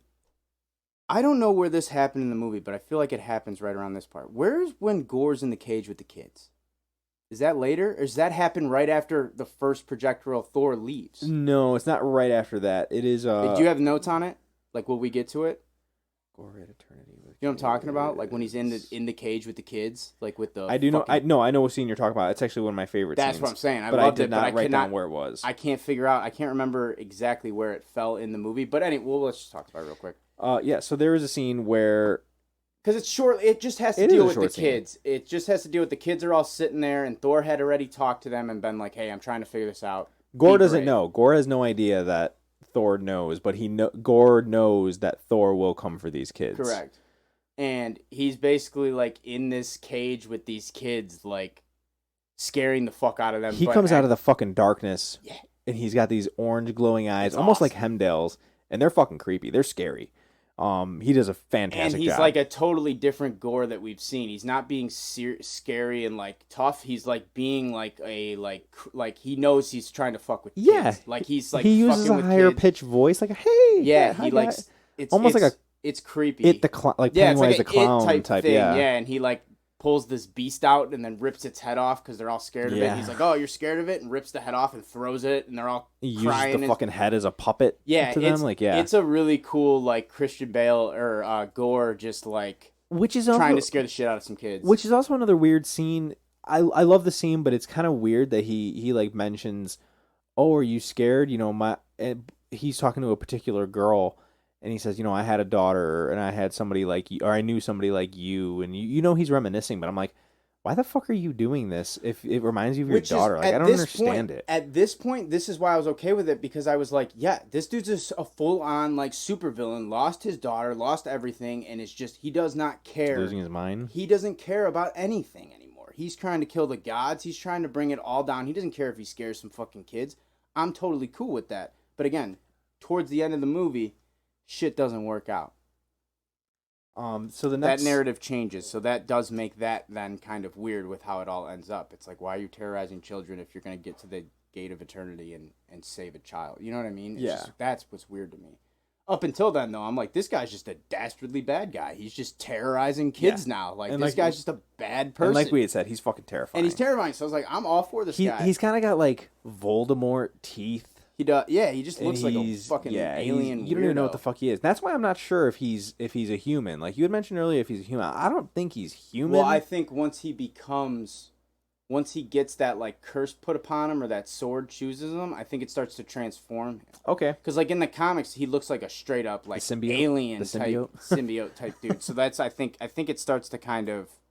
Well, in the comics, he looks like a straight up Voldemort. What's interesting is like when he's a human, he has all those tattoos and shit. Mm-hmm. And then when he turns into like Gore, mm-hmm. all those tattoos are like scars and ripped out markings and stuff. Like his human tattoos are gone. So either he cut them out or like it's just all has now turned. He's starting to turn into some kind of other like being. Okay. So I don't know, but they don't explain a lot. They just kind of give you creepy Gore, creepy Christian Bale, and you roll with it. It's cool. So then they realize, okay, you know, we need some backup. Other than us, we need backup. So we need to go to Omnipotence City. Yep. Omnipotence City is where we see Zeus. This is where fucking Thor full out fangirls for Zeus. He's like, oh, I loved him. This is another one of those moments. I base a lot of my amazing CGI, shitty CGI. It was just like everywhere. The city is just really cool looking. This character looks really cool, and then all of a sudden, like, oh, that looked really bad. It's like one of those mixed hodgepodges of like good and bad, but like overall, just all the different gods we got to see, kind of fun. Like kind of interesting. It's cool to see them from different like religions and shit like that. Like they show kind of famous different gods from like Egypt and shit like that. Yeah, pretty cool. It was very cool. Zeus does this fucking. He shows off his thunderbolt. Yeah, and like does some the crazy entrance shit. It's all entrances where Thor's like, shh, this is how it starts. He's known for his entrances. This is all he does. Russell Crowe Zeus was. He was weird. He was funny. I love the like terrible Greek accent. That was hilarious. The fact he was just doing like a bad Greek accent. Eat the grape, eat the wine, drink a wine. That was funny. Yeah. Him making an orgy joke every 3 seconds got old very quickly. Yeah. First one was hilarious, and then every other thing came back to like, this is why you don't come to orgy. It's like, and that was all right, man. Like I get it. Like the jokes, it's like it just. And I almost felt it was beat in just because the Grand Master had like how they get into his ship and they're like, oh, he doesn't have any weapons on this ship. He uses it for orgies and his birthday. Mm-hmm. And I was like, okay, so these guys are really into orgies, but I didn't need to hear from Zeus it's also public knowledge that Taka had a threesome with his wife and Tessa Thompson and got called into Disney office being like, hey, you can't be getting caught in public doing this type of shit. So this is brand new information to me. So I had no idea. He got caught on the balcony making out with his wife and Tessa Thompson, and so that's a crazy story. Yeah. Valkyrie and your wife, dude. Dude's living large, having fun. Gets caught by paparazzi like making out and all this shit, and then Disney basically called him in and was like, bro, like I get you're in Hollywood and all this shit, but like you can't be like running Disney franchise movies like getting caught fucking in threesomes like publicly. You want to be the next Ezra Miller? We'll get you the fuck out of here. So that's the thing. So it's like, so the fact he's always talking about orgies and all this shit, like I bet he's probably got an interest in this stuff. Like, he's one love type guy, all for it. So, but yeah, it's their easy way of trying to push the envelope of making like a sex joke. They just keep like referencing orgies and shit.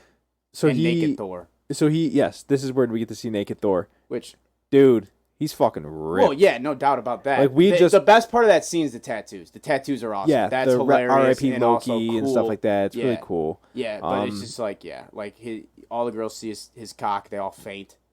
Like I would have too. You wouldn't have? I don't know. Who knows? Dude? I would have all those. fainted. It depends. If he's that big off steroids, he's got small cock and balls. You think he has steroids? No fucking got way. steroids. According to Mjolnir, that thing's fucking the deadliest steroid. Are you kidding me? Makes you strong as fuck and then kills you as soon as you let it go. We had just, like I said, we just watched Ragnorak yesterday, and no, I don't think in real life he uses steroids. Oh, okay. No. But I'm just making a seeing joke. him, all he does is like outdoor shit. Seeing him topless in Ragnarok, I was like, oh man, he's buff. No, but seeing him for this, I was like, holy that's a big thing. They shit. talked about it. It's because of quarantine. He didn't know what to do during quarantine. So he just during fucking worked COVID, out so like crazy? He worked out like 3 times a day because he was Holy bored. It wasn't even shit. for the role. Because Taka even said, like, dude, you got too big. And his wife hates it. His wife hates, she's like, I don't mind you, but she's like, this is just way too much. And so, yeah, That's so funny. he's like, I think he said, he's like, I'm never going to do this again. Like, he's going to try to chill out a little bit. But yeah, it was purely because he was just stuck in quarantine in his house with his kids and shit. So he just was like, well, I'll work out a bunch every day. I guess it works out for the fucking thing because like Corey had said in the beginning, he went from dad bod to god bod. No, like, definitely, it was like, works okay, out, but he was out. not supposed to be as big as he was. It's just because he was stuck in Australia and could not leave and go anywhere. So he just was like, well, I got an at-home gym. Let's get it. Well, he looks fucking great, man. Yeah, he does. He looked fucking awesome. So this is when he gets up there and he asks Zeus for help, and Zeus is a real big dick about this. Yeah, well, again, it's like to show you again, like these gods, a lot of these gods are fucking pretentious, like dickhead asshole gods. And I'm going to shout out a podcast here. I'm going to shout out our buddy Mike Simic. Mike Simic at the Saturday Morning Serial co-host, he fucking mentioned this, and I was listening to this like, holy shit. So, as real life politics right now, we're going to these politicians and asking, like, we have issues with kids and, these abortion laws and things are going, like, I'm going serious right now just for a quick second. But, like, we're going to these politicians like, we need help. These are issues we're having, and these politicians don't give a fuck. They're like, it's your fucking problem. And this is exactly how Zeus is, and any of these guys are. They're like, all the time. they're like, we don't give a fuck. This isn't our problem. And that's what Zeus says. He's like, it's not my problem. Movie, anything like that. Anytime you go to a king or the higher power to ask for help, you get stepped on. It was just a wonderful tie-in to what's going on in our real world right now that I didn't even think about. But the moment Simic said it, I was like, fuck, dude, way to go. I texted him right away, like, great outlook on it, man. Thumbs up. So, shout out Simic at the fucking Saturday Morning Serial podcast. Did a fucking great job on this. This is where Zeus mentions, we're not fucking scared of this gore guy. Yeah. He's like, he's not going to make it. You know what's really cool is, like, Zeus is like, bro, he's killed, like, a couple D-list gods. Yeah. And that's when it was like, that's badass. Like, it was like, dude, he can't. This is the big leagues, bro. Like, he's running around killing these guys no one knows or cares about. Like, he's not walking in coming for Zeus. No. You know what I mean? So, like, we don't give a fuck who this dude is. He hasn't proven himself to be a problem yet. We'll take care of the Scarlet Witch when she gets here. Exactly. Basically. Yeah, but exactly. That's the whole idea. Is like, this guy hasn't made this guy's not even on our radar yet.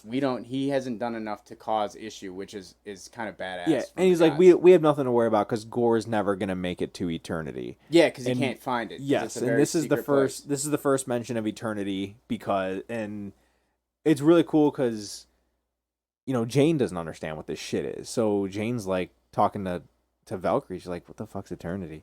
She goes, it's basically a fucking genie. Like, if you find eternity, you can ask shit for one thing. You get one wish. Yeah. And so you're like, okay. So now you kind of it's real fast, and it's cool because then we need to fucking search for it. It was just like, he mentioned eternity. She gave the answer of what it was. I was like, okay, cool, awesome. And they go Valkyrie's way. Valkyrie's plan was just to walk in there and fucking fight and take the Thunderbolt because they they want think that weapon. They figure, you know what? If we're not gonna get any of the gods to help us, you know what is going to help us? That thunderbolt. That thunderbolt going to help us. But it doesn't really do anything for them. They don't really use it to the extent that Zeus does. Yeah, I got so some it's kind notes of on that later. So it's kind of stupid, but it's and so they fight Zeus. They get the thunderbolt. yeah, because then Thor asks, "Well, if you're not gonna help me, can I use your thunderbolt?" Like that was gonna go well. And so yeah, so then they fight everybody. You get a good Korg line because like Thor's getting pulled up in front of all these people to talk, and everyone else is left on the side, and they're like, "Well, what's the fucking plan? When do we go?" And she's like, "I'll say go. Like I will say go." And then shit pops off. Thor blasts fucking Zeus through the goddamn chest with a thunderbolt, yeah. And all of a sudden, all these guards are on, and like Korg's like, "No one said go."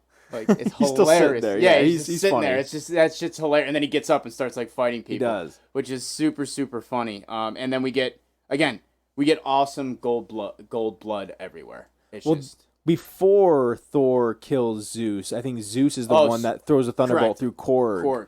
Yes, Yeah, so sorry. Korg, I'm going to put air quotes, Korg dies. He loses his body, He's but a face now. yeah, he's just a face. Yeah. He's just a rock face. Which is weird, but whatever. That's fine. Taika's like, I want to be in Thor 5, so I don't want to kill myself. Well, yeah, and even that, like, when he first got killed, I was like, oh, I'm going to be pissed, because, like, he's been, up to this point, too, I was laughing at a lot of Korg stuff. I was like, if he's out this movie, like, you're going to lose a lot of the comedic value for me, just because he's what's making me laugh on all this. So the fact he was just, like, a face and all that, it was kind of funny, and, like, he's like, who would have known our species is all that needs to survive is the mouth. Yeah. Like, it's just, I don't know, it's kind of funny. It was. But, yeah, for a moment, you think Korg's kind of dead, and then Valkyrie picks him up, and yes, never mind. He does. Korg's the one who could do the whistle to get the goats to come back. You have to do a special whistle to like summon the goats. He goes and only through, Korg knows and it. he goes through them. He's like, no, and he doesn't know that. Yeah, so he's while they're all just fighting for their lives against like the gods' guards, I guess you can call them or whatever. Korg's just like tied into the back of Valkyrie's hair, trying to whistle different whistles to call these fucking goats. He finally gets it, and when that happens, this is when Thor takes the thunderbolt and throws it through Zeus's chest, and he again air quote dies. Yeah, that was weird too. It really was. It was cool when he smoked him through the chest. I was like, okay, yeah, like absolutely. Thor's not fucking around because again, certain Marvel villains, this isn't Batman. I got an issue with Batman killing people. I don't have an issue with superheroes killing people in general, you know? So if Thor wants to go smoke some people, I'm cool with that. He's a god, dude. Like, let him go kill another god. I'm cool with that. Yeah, absolutely. So he smokes him through the chest, and he just drops, and it's like, okay. And then they have the Thunderbolt, and the goats come, and they get the fuck out of there. They jump on the thing and just they're traveling to the Shadow Realm now. And this is where Jane and Thor have kind of a heart-to-heart moment, and it's real touching. And because this is where Jane says, "I'm dying, Thor." Yeah, this is also where Thor gives his like, "Jane, I just really want to feel shitty." Like that was a funny line. Yeah, it was funny. Because he's trying to convey what Peter told him about feeling shitty over nothing, and he doesn't get it, and he just keeps kind of like telling her he wants to be shitty. So that was funny. You also get some good like Stormbreaker jealousy moments on this in this little interaction because like. The hammers or the Stormbreaker's what's like guiding the ship, yes, so it's in the front of the boat, while like Mjolnir and everything's in the back of the fucking boat, and like so he's kind of talking to him, and then he walks out and he's got to like talk to the axe, like he's got to. It's only you, and he's like stroking the axe. He's like, look, man, I know. He's talking to it like. I know it must be weird for you to have my ex on the boat, but you know it's nothing. It means nothing. It was just one conversation. Yep. It's fine. Because he also like every now and then Thor will try to pick up the hammer just to make sure he can still grab it and all that. Like he does like little weird things, and he like picks it up and flips it real quick and puts it down, and then all of a sudden like you'll see like they'll pan to the axe, and the axe is just like in the room axe just like hovers behind him, like it's I'm watching you type thing. So they keep playing that up quite a bit, and this is one of those jokes that I was like, they're beating this in, but it's fun. It was working. It. It was ridiculous off the bat, but it worked. So it was kind of funny. So that was all right, and it like helped bring levity to just like the super serious question thing of like, I love you. We should have never broke up. We should be together. And then she'd be like, oh, I'm dying. And it was like, okay, we're at this part of the like romantic love movie, and it was just nice to get out of that right away with like him turning over to his axe and being like, oh. Yeah. Don't It's worry time about for your this. first beer. Yeah. Yeah. Yeah. Oh, That was yeah, exactly. He dumps the beer just on the axe. Yeah. Like hilarious. Like that kind of stuff was pretty funny. But yeah, the big thing of that scene is just them like kind of confessing their love for each other and how they miss each other, and then They kiss. Jane also saying she has cancer. But yeah, they do kiss. Which, you all right with this one? I was right with this kiss, man. All right. There's one out of how many podcasts? We got one finally. He's all Listen. right We'll with have, the we'll kiss. have to keep a tally. This will be our fucking ongoing thing. During this scene, I really like the scene 'Cause of they're- Korg and Valkyrie They're talking. traveling to the Shadow Realm Yes. too. Yes, That's they're where they're traveling. like They're getting there, traveling yes. to, yeah. I really like the scene between Korg and Valkyrie. So Korg explains like, he was made by two dads, and I really Bro. loved it. I can't wait to see people lose their fucking minds. Which over is this, odd dude. considering the last two things that came out from Marvel, or through I haven't Disney heard being, anyone bitching about this, which No, blows yeah. my mind because Shocks me in this time. I mean, they unfortunately. banned yeah. they banned fucking Multiverse of Madness for that's what I'm hand saying. holding That's what I'm saying. between And then the I didn't see Lightyear, but I saw the scene that everyone was making. you did see it? I saw the scene online. literally blink your eye and miss it. Dude, it's like a kiss on the cheek, her walking into a door. Like, Blink your I was fucking like, eye and you'll miss this it. is what, like, again, the one in Multiverse of Madness wasn't bad at all. No. But that was, like, way longer and way more, I guess, than, like, the Lightyear thing. And Mhm. the Lightyear thing has been going nuts. I was like, what is going on with these people? And then when they showed this, I was like, I mean, you don't get to see anything, but and the the rocks or whatever. the conversation, The conversation is just like, and then at the, is way at the- more, yeah. At the very end, Yeah. when you meet like Korg's partner or whatever, it's Uh-huh. just a big mustached man, Dwayne, dude. Dwayne the Rock. Oh my god, He's like, I didn't even. His name is Dwayne. shit. Dwayne.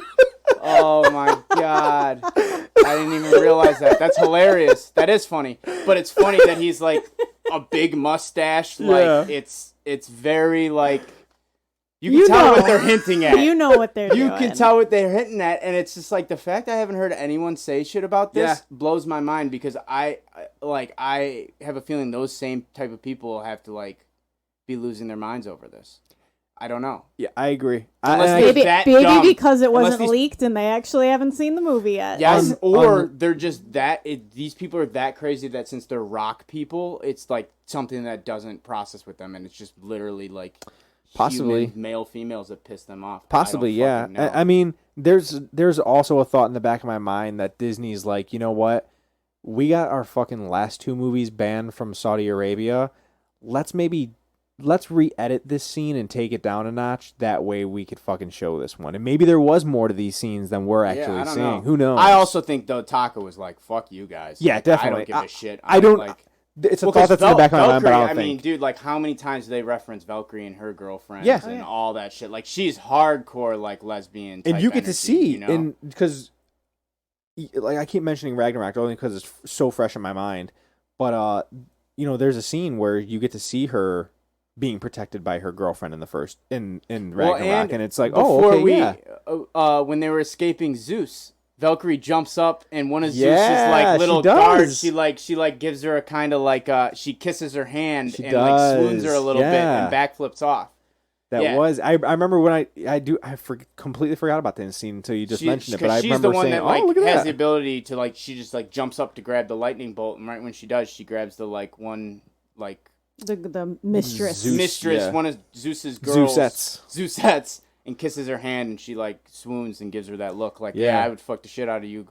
Maddie, I don't know if this is in your notes later, but I know he had brought up too about like Dwayne and them about their whole society possibly being all male. Yeah, well, that's what it Yeah. says too. Yeah, Which is another thing, just because of Ragnarok, he had mentioned, "Oh, my mom and her boyfriend." He said that's what Korg says. So Oh, really? the line is, my mom and her boyfriend, but I didn't really like her boyfriend. So I was like, Ooh, okay, what the fuck is going on? I thought here? that they were just all males, and that's just funny. To That's me. what I took, was like, and- that's kind of funny, and like it's still gay at the end of the day. Yeah. That's like it's still them being able to say that, and if Yeah. that's what like makes people okay it in their head, you're a fucking psychopath. It is, yeah, absolutely. You are a fucking psychopath if you have a problem with the human women fucking kissing on the cheek or whatever in Lightyear and Multiverse of Madness, and then you're fine with an all-male rock species having babies and all that. you're a fucking psychopath. With a full detailed description what- on how they have That's what those I'm saying. rock Yeah, babies. You're a fucking psychopath if you can't be okay with all of that, and you have a problem with the human ones versus like the rock people. You are a fucking crazy person. Yeah, because when you're watching this, so in the scene, I don't even have this in my notes, but we're talking about this, so we're getting into this. Yeah, who So cares? fucking Korg mentions, one day my dad and my other dad, and the moment he said other dad, I was like, oh shit, okay, way to go. And then they fully hold explain hands, it. they put their hands together real tight, and they make a rock baby. They round her down to the volcano, and they hold, and if they hold it long enough, I when think they he said for like 3 months. Yeah, they he's sit like, there he's and like, hold hands. yeah, and then when they remove their hands, if it worked, then there's a small baby, whatever his species is. There. Yeah. And I was like, it's hilarious. Yeah. It's really funny, but it's just like He's basically saying they They go fucked. down to the they go fucked, down to the yes. lava pool. and they're all just males, and he Yep. hopes to meet a man like his dad's one day. And like it's hilarious, fucking great. dude. It's wonderful. Yeah. Because it's he's talking about love and how his species is capable of love, kind of thing, and like how he really hopes to also meet. And you yeah, know. and then says, "Oh, do you think they'll ever make a rock baby? I Oh, think yeah. Thor would be a good dad." And you're yeah. like, kind of "Oh, shit. Yeah, like yeah. And that's when Valkyrie talks about her girlfriend, how she, right before she died, she was there. Yeah. And in the middle of that happening is when Thor and Jane are having their conversation and they kiss. Yep. And that's when they arrive to the Shadow Realm. So dope, man. The I Shadow love Realm. that Oh, transition. fucking awesome, yeah. that color As loss soon- transition." As soon as they stepped off that fucker and they went to black and white film, I was like, "Yep." The film nerd It was in me great. was And like, then "This especially- is what I want." Especially when Jane, She they're lights all the walking. hammer up, Yeah, and the she lights the color hammer up and starts it coming colors back. some of her. I was like, oh fuck, Like that's way to go. amazing CGI. That's Yeah. Those are the effects that I signed up for. Someone did their job that day. Dude, because it wasn't even like full color was black. It just like lightly the color was Yeah. starting to come because And of it wasn't even like they picked it was like fucking half. awesome, It wasn't even dude. like they picked half of her shoulder, or just like the shoulder. No, it's they like were like where the light they were was like hitting. It make was it cool. make it it. was like a shadow, if They're you like will. we want Yeah, to make it color fade shadow. It was like too. a light, make it fade. A light source caused the color like shadow. Yeah. It was really It well was done. badass. And the way like it would just kind of turn, and then it also played too, just like anytime Thor gets angry and the thunder starts popping, it's like that blue thunder Yeah. started coming. Like that shit was the Shadow Realm was dope as fuck. it was. It was a great idea for like I'm gonna steal that one day, like some kind of version of that, because it's too cool of like a place. Yeah, It's it was awesome. it was a wonderful thing. And this is where Jane's walking around. They all kind of split up for a second, which is a fucking stupid idea. But they all split up, and Jane sees that the Bifrost is. Who the fuck drew out the plans on these walls that just left it out in the open? That I mean, unless that was Unless his it's plan. Gore. I don't know, This is- giving Sure. like Memento, writing notes to himself. Yeah. Like, don't Gore's- forget to use the Bifrost. I don't know. Like, Gore's don't home trust. office. Don't man. trust him. Don't trust yeah, him. you know, I don't know. It is silly. Yeah, I was now like, that you why say are that, these 'cause written the on the shit is just all there. So I don't know. But yeah, Jane walks into fucking Gore's home office, and sees that the plan he has the plans drawn on the fucking it's wall. Stormbreaker. That's and it's the key. Stormbreaker that's is the key to everything. Yep, yep. So she fucking gets Stormbreaker and just throws it in the deep launches space. it. Yep. And Thor's kind of like, what the fuck?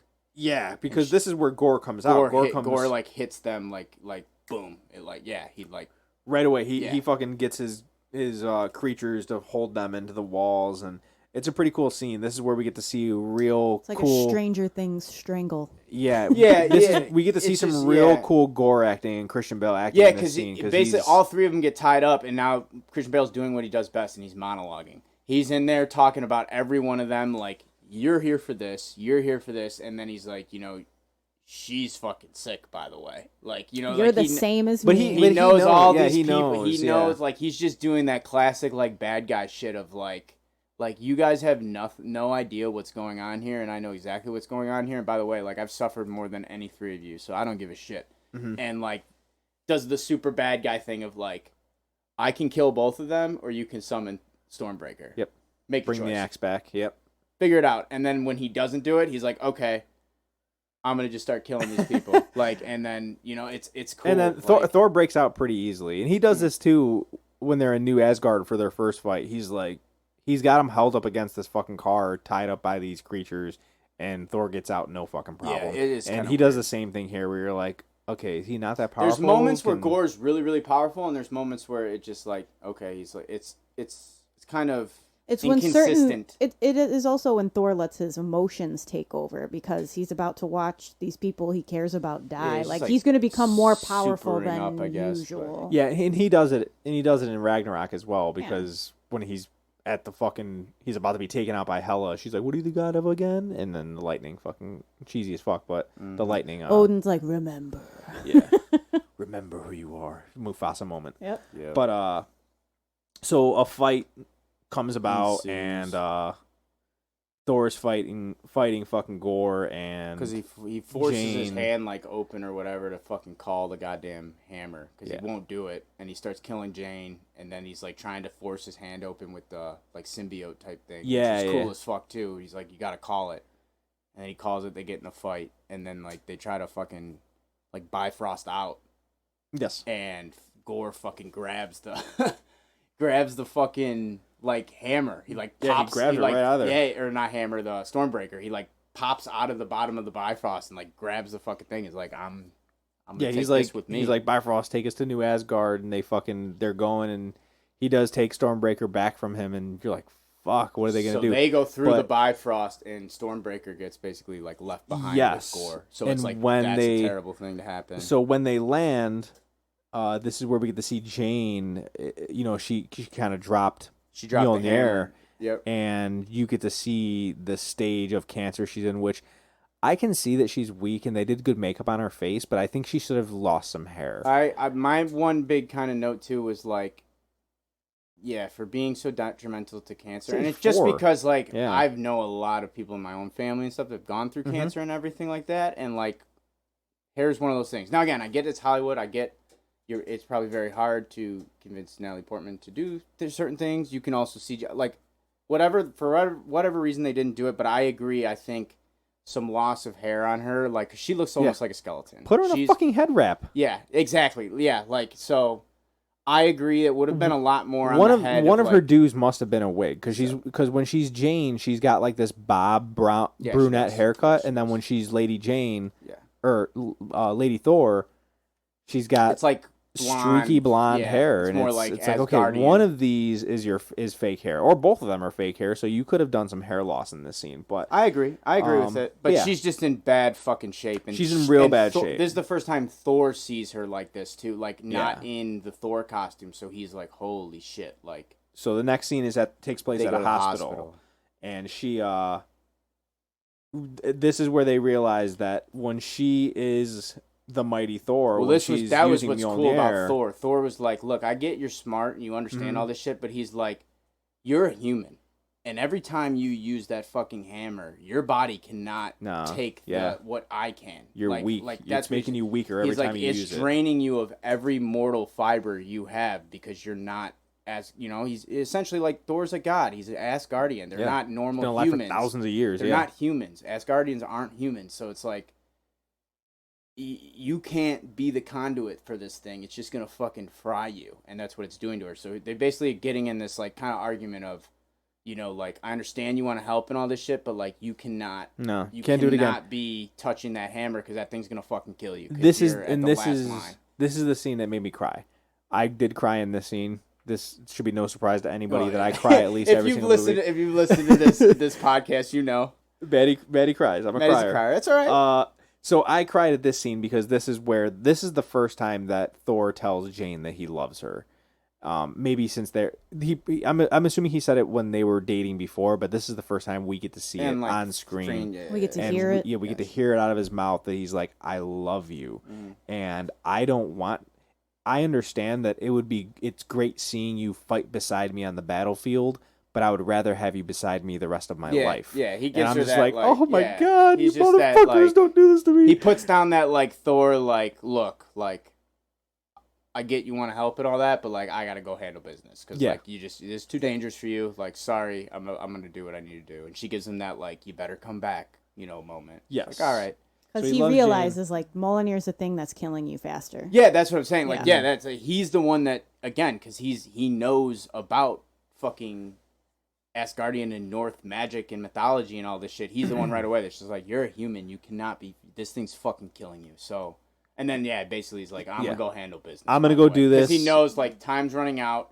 Gore Stay now here. has Stormbreaker, so he's like, yeah, I need to. I'm gonna go do this on do my this own shit. because the next scene is he jumps to Valkyrie, and we forgot to mention that in the battle, Gore does put.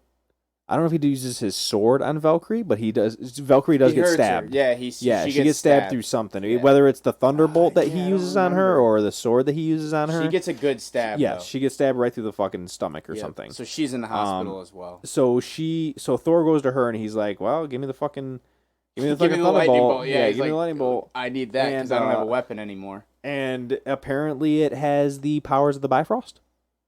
I don't know why.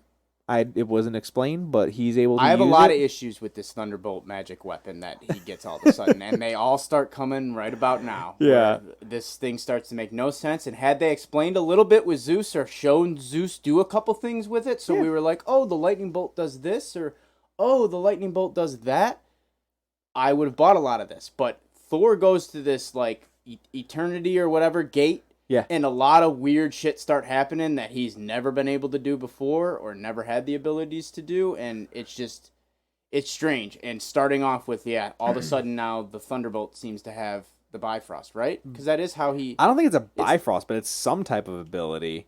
Which, I mean, there's gonna be another question that we get to in a few moments here. I think it's the same thing I have that I'm like, what the fuck, man? So the next scene, so we get to see Thor, and he starts getting this orb around him to some degree. He's about to leave, and bam, it cuts to the next scene of Gore, and he's at the gates. It's not a Bifrost. It's that, like... It's like a sphere of It's some a type. big... You know what it reminded me of? What they used in Mortal Kombat 2 to, like, fast travel in Annihilation. You remember when they go in the tunnel system and they're in the balls? That's exactly what it reminded me of. It was like that mixed with how the fucking Terminator arrives in New, big, like, California. thing, Well, just it's just a boom, sphere, like just a bam. I don't know what the fuck it was, but it wasn't explained, and it was like, and what it the never fuck is going happened on? up until this time Yeah. either. So it's just like, okay. You're gonna accept this. Yeah. Tyka's like, how the fuck are we gonna do this?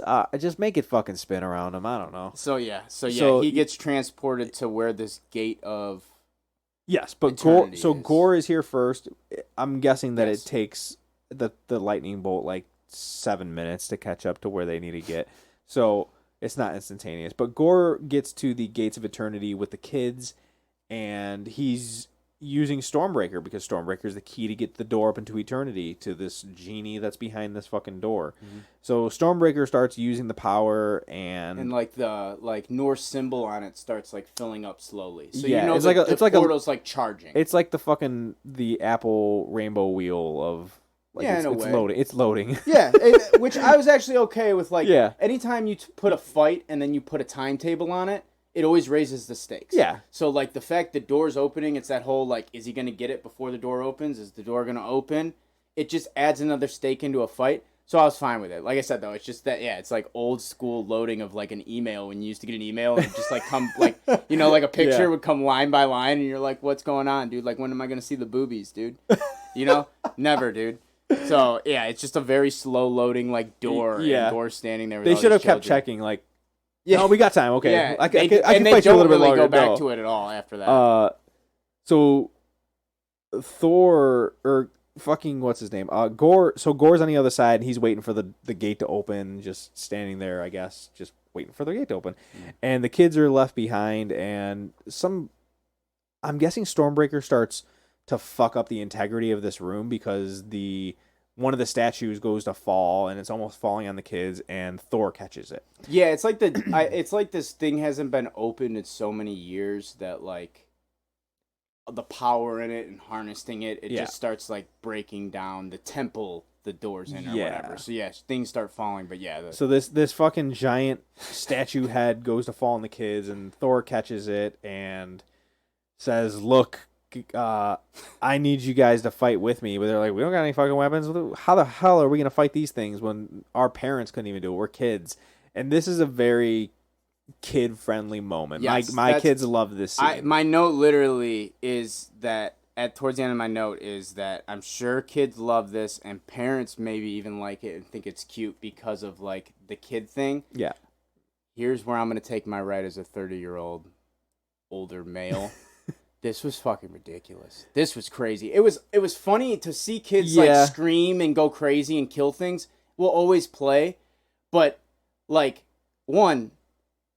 How long you been sitting on this ability, Thor? Yeah, so the ability... Because this could have helped in, I don't know, any other situation we've been in ever in the MCU. Absolutely.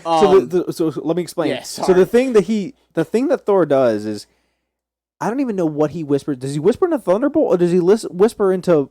Because he doesn't have Mjolnir. No, he has does the he? Thunder... No, he doesn't, yeah. No, he doesn't have Mjolnir. That's right, he doesn't. He has the Thunderbolt, and he just, like, says something, and all of a sudden... the lightning shoots out and just like supercharges he tells all the these kids, fucking kids. He tells the kids, go get anything you could use as a weapon. Yeah, bring it and here. Some kids just grab Correct. pieces of metals. Yes. One kid just has a fucking stuffed rabbit, and he says he says to who for temporarily limited time only. Or what May these kids possess the power of Thor for a limited time only. This thunderbolt, these thunder or lightnings go into all these kids, and what's they crazy get though glowy too eyes. is it's not blue thunder like Thor thunder either. Yeah, it's like that yellow. what we got from Zeus, which is just like it's instantly I'm like, okay, is this like an ability of the Thunderbolt? Which again, all we needed Zeus to do was be like, guards, grab him and shoot thunderbolts at him to show like they can get empowered or something earlier, and it would have I would have known that. But this just comes out of nowhere. Yeah, and it was literally because Taka was like, I would just want a bunch of kids to kill a bunch of things at the end. Like that would be madness and crazy. Which again, it's fun, and I see how it's funny and how kids like it. But it makes no goddamn sense, and it's an ability that's so overpowered that could have helped so many things that gets no explanation. The only explanation that I can somewhat feel for this Don't say love. No. No. Is the fact that in every other situation, Thor has had other warriors beside him. People that could defend themselves. People that did have fighting skills. That were other superheroes. Shit like that. Versus these children don't have any of that. They have no fucking skills. They have But what about Ragnarok where they're getting fucking smoked and the day's like done with on the bridge?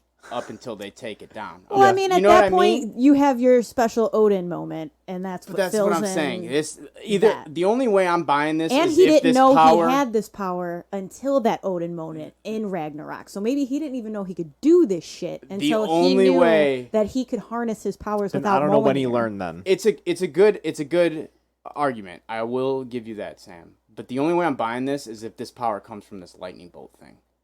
That's like the only way I'm buying. Because of the coloring? The problem is that just the coloring. The problem is that he gives them the power of Thor. I know, and that pisses me off. But otherwise, there is a million other ways. I don't care how strong you are. They got fucking decimated in a fight. On New Asgard? On New Asgard. Yeah. They've gotten decimated on a fight on Old Asgard. Mm. They've gotten decimated in Wakanda. Which, again, he shows up and saves the day because he's doing crazy shit. But again, it would have been nice to be like, oh, by the way, Wakandans, here's a boost of power. You know what I mean? There's just so many moments that it's like, well, where the fuck is this ability that you can just give? Look what he did to children. Give that to grown-ass people. You got a crazy army following you. It's going to be hard going forward in this series for him to not just be like, hey, that's more my thing. Again, I understand it's fun, it's funny, I get it. It's crazy because kids are just going absolutely bananas, killing things like super violently. But like it's one of those that's like, this makes no goddamn sense to me. So yeah, my kids love the scene. But again, I bet if you're a kid, you absolutely this is the best scene in the world. Well, they were dying even when the stuffed bunny we had like sure. Zosha was like, he's got laser eyes. Yeah, exactly. Like I'm sure, but for me, it wasn't the one. I would much rather have to see Thor have to just start whooping all this fucking ass and figure it out. Yep. But so the fight does get on. You know, the kids are fighting the berserkers. Yeah, they're just smoking the berserkers. And it's not even a Thor is fighting Gore, Correct. and during that, you know, Thor's getting to a point where he's getting his ass whooped, getting his ass handed to him, and he's it seems as if like Gore's like kind of getting stronger too. Like he's like Gore's like in full like form, moving quickly in shadows. Like It's what you He's would assume, fucking like, him this is up. the last god he's got to kill. But it's not. It's not the last god he's got to kill. But they make it seem like after every god he kills, he gets a little bit stronger. Something like that. Something I get to that that vibe. realm. I get that vibe. But we haven't seen that. So Correct. we're accepting it for what it is. Thor's getting his ass whooped, and Jane senses that Thor needs her help. Because he leaves the hammer by her bed. Like, Yes. again. He could have just taken it. Could have, but again, I get it. It's a movie. It's whatever. Whatever. That's fine. That's fine. You want to And leave it as like here- something and- to protect her or whatever. I don't care, but And here's another fucking problem. So, how does Jane get here? true. Mjolnir does not Have the power of the Bifrost. So, before they got the ship, Do they know the location of where? of where this Eternal is? Yeah. Eternity? I mean, I I mean, would it's- assume Thor would. Thor would be able to get there because he talks about it like he would. So I'll give him like, even if that wasn't a Bifrost, but he was just in like a super speeding lightning bolt ball Mhm. or lightning bolt ball. I'm fine. I'll give it that he knew how to get there, but her getting there is very fucking interesting. So the only thing I could think when they're talking about how are we gonna get to Omnipotent City, Valkyrie brings up that they could take her horse, and what's his name? Thor's like, we all can't fit on your horse. Are you crazy? So I think that her horse has the not necessarily the Bifrost, but she some doesn't type show of. up on the horse, does she? Jane didn't show up on the horse. I don't know how she shows up there. She That's the only showed- thing I yeah. think. That's the only thing I could think of. That's fair. That's a fair like It's the- mark because I don't have an answer for you. I really don't. That's a good. But it's the fucking only thing I point. can think of is that the fucking horse was able to. I bring didn't her really there. think about it because I was like, well, She shows up and You kinda- she fucking saves the day, kinda but feel it's like like it's how coming, do you yeah. get there? How I did she get agree. there was my That's bigger problem. That's a weird thing. So but she gets there, she helps out Thor, and in the meantime, or when she does help out Thor, they knock the Bifrost fucking loose. And they lock up his fucking sword and break that fucking sword. That's what. there's Neko sword. so they knock Stormbreaker out. The Bifrost is stopped, or it's stopped using the Bifrost's power, and there's a fight. It's a kind of a cool fight because Thor's doing his own thing, trying to get the Bifrost free, I believe, while Gore is fighting Jane, because she's like, "Oh, I got this. Go ahead." So he goes and fucking tries to get the Bifrost, but she takes him out. She knocks out Gore for a second, and then she goes and helps Thor, and they get the Stormbreaker to break loose. Yeah, but and then the damage is done. The gate is already open, and then he tries to. then they break the sword. Yeah, he the tries to Necro hit sword. him, and he locks it up with Stormbreaker, and they're kind of like standing, and then Jane throws her hammer. She and used the shatters- last of her power to and do shatters this. the fucking hammer, which is dope. And then she The pieces are trying to come back together. The pieces are trying to come back together, and she calls it back to her hammer, and it all rebuilds itself. But it's got this Necro shit entwined in it already. So then Gore's able to fucking recall his shit off of the hammer. Just and the hilt of it, yeah. And he rebuilds his goddamn like sword. So cool. That was one of the coolest. Like, I'm gonna take your cool little hammer trick that you do, and I'm gonna reverse it on you because I'm a fucking supervillain bad guy. Yes. That was a really cool moment where you think they've saved the day, and Well, Gore's that's- like, well, that's psych, bro. I'm taking it back. Well, he starts to try to rebuild his sword, but Jane pulls the pieces with her broken pieces of Mjolnir and traps them inside of Mjolnir, and then she calls the lightning and explodes the pieces that were trying to forge back into his Necro sword, and then the fucking thing is broken. Oh, Correct? Okay. I don't know. I thought he called them back at one point. He but I could be tried. wrong. He tried to call them back. He tried to build it back together. I know but the she sword traps- dies. The yeah, sword she does blow traps- up and die. She traps the pieces of the blade into Mjolnir, and they're trapped in there, and she fucking calls lightning, and it explodes the pieces that are inside Okay. there, and that takes out the fucking sword. So now he is Necro swordless. Yeah. And that's how that Yeah. goes. Something like this. Yeah, something like that. And that's how he ends up back as himself. So while that's happening, because she did that, Yes. when she called the lightning, Yes. that was the last of her Thor powers. She is fucking, like, she's about to die. She's not even in her suit anymore. And Well, then the fucking hammer blow up? Yes. yes. Yeah, that's what I'm saying. So, So like, she's straight up human gotta, now. like, let go of the Gore hammer. and like both of them. Both of them have lost their like beacon of their power. life, their Yes. life Yeah. source. So Thor runs to Jane's side and he's going to comfort her. And while they're doing that, Eternity's cool. It's just like a water world kind of thing. which is interesting because Eternity's a person. well, I no. I was reading about Eternity's what a I person. took it as is like when because you get in that door after Gore's already gone through, right? Yes. So I'm saying it as Gore. Eternity's almost like, I think, like your version of Paradise almost. And I think of Gore lost his daughter, lost all this thing because of no water. So the fact it was all water at this Paradise thing, like that's something that I feel like Gore, like that would be in his Paradise is all this water and shit because that's what killed him and his family. You know what I mean? Yeah. That's just how I took it. I didn't look too much into it. It was just cool. Anytime you're in like an empty void of something, I love it. It almost reminded me of what you see in the Soul Stone. Yes. But not orangey. Yes, correct. And It was like I just- said, it was anytime that. you're in like a void or a planet or some shit like that, like I love that shit. It's just cool to me. Like even Wanda's mind. the and Wanda White yeah. mind Yes. thing. Like anytime it's just like endless space and time kind of thing is I love it. So I was cool with that, but I'm not cool with kind of how the rest of the scene plays out. in a Okay, way. so how this scene plays out is, so because Gore gets in there, and I'm assuming because Thor and Jane are in close proximity, they are also in this room. I almost walked out of the movie theater. at this Shut the part. fuck up. I was this close.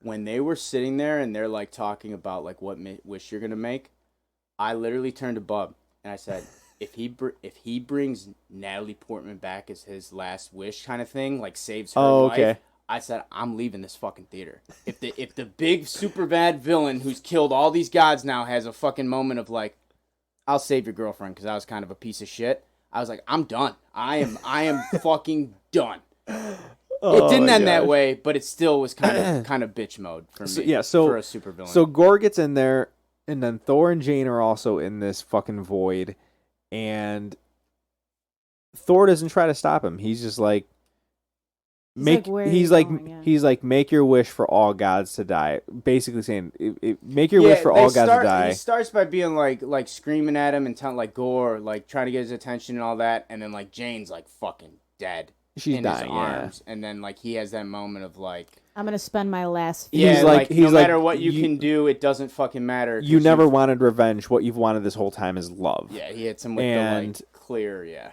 and so he walks away, and Gore's like, "What the fuck are you doing?" Basically, and Thor's like, "If these are my last moments on the world, or this is my last moments to live, I don't want to do it fighting you. I want to do it holding my love." And this was why I never had the idea at all that like Gore's intentions were to bring back anything or fix anything.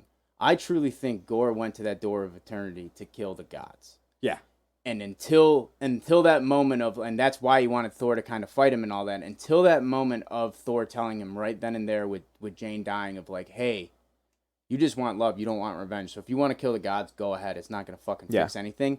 That's when the seed is implanted of like, oh, there's another option here. He inceptioned him. In a way, yeah. He took away the cool villain role. Because then Jane says it. Jane's the one that says you could still save her, you know? Yeah, and that was another moment where I was like, we got to really throw that out there too. Like, we can't just either you're not smart enough to figure that out, or like you can't just have him do it where you show him and she's in his arms now, and it's that moment of like, he saved his daughter. It's like the only devil's advocate fucking I'll play Jane, with dude. that is after how long of this symbiote, if you will, infecting his body. Maybe he hasn't had that full mind clarity yet to be like, oh fuck yeah, why didn't I think of that? Well, yeah, but at the same time, yeah, it also erases like all the Thor shit though too, of being like, bro, well, you just want love, and her being like, you know, you can save your girl, by the way. So something bro.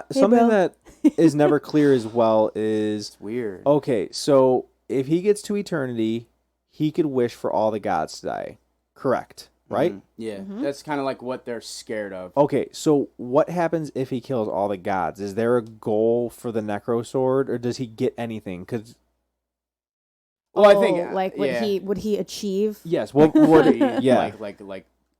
I don't think is it's there ever a trophy or anything that he gets? I don't think that's ever like No, I think it's established or just anything I think that like if they would have, I think that it would have fucked this wish up for an ending. But if they would have said, you could have whatever you want if you kill all the gods, Right. then you know his That's motivation. true. It gives through him this more movie. motivation. Again, and I didn't even need that. I was so sold. Like, this dude just went off the deep end, lost his the gods spat in his face. Well, even if they revealed at the end, right before that, That's like, what I'm saying. hey, yeah, That's what I'm saying.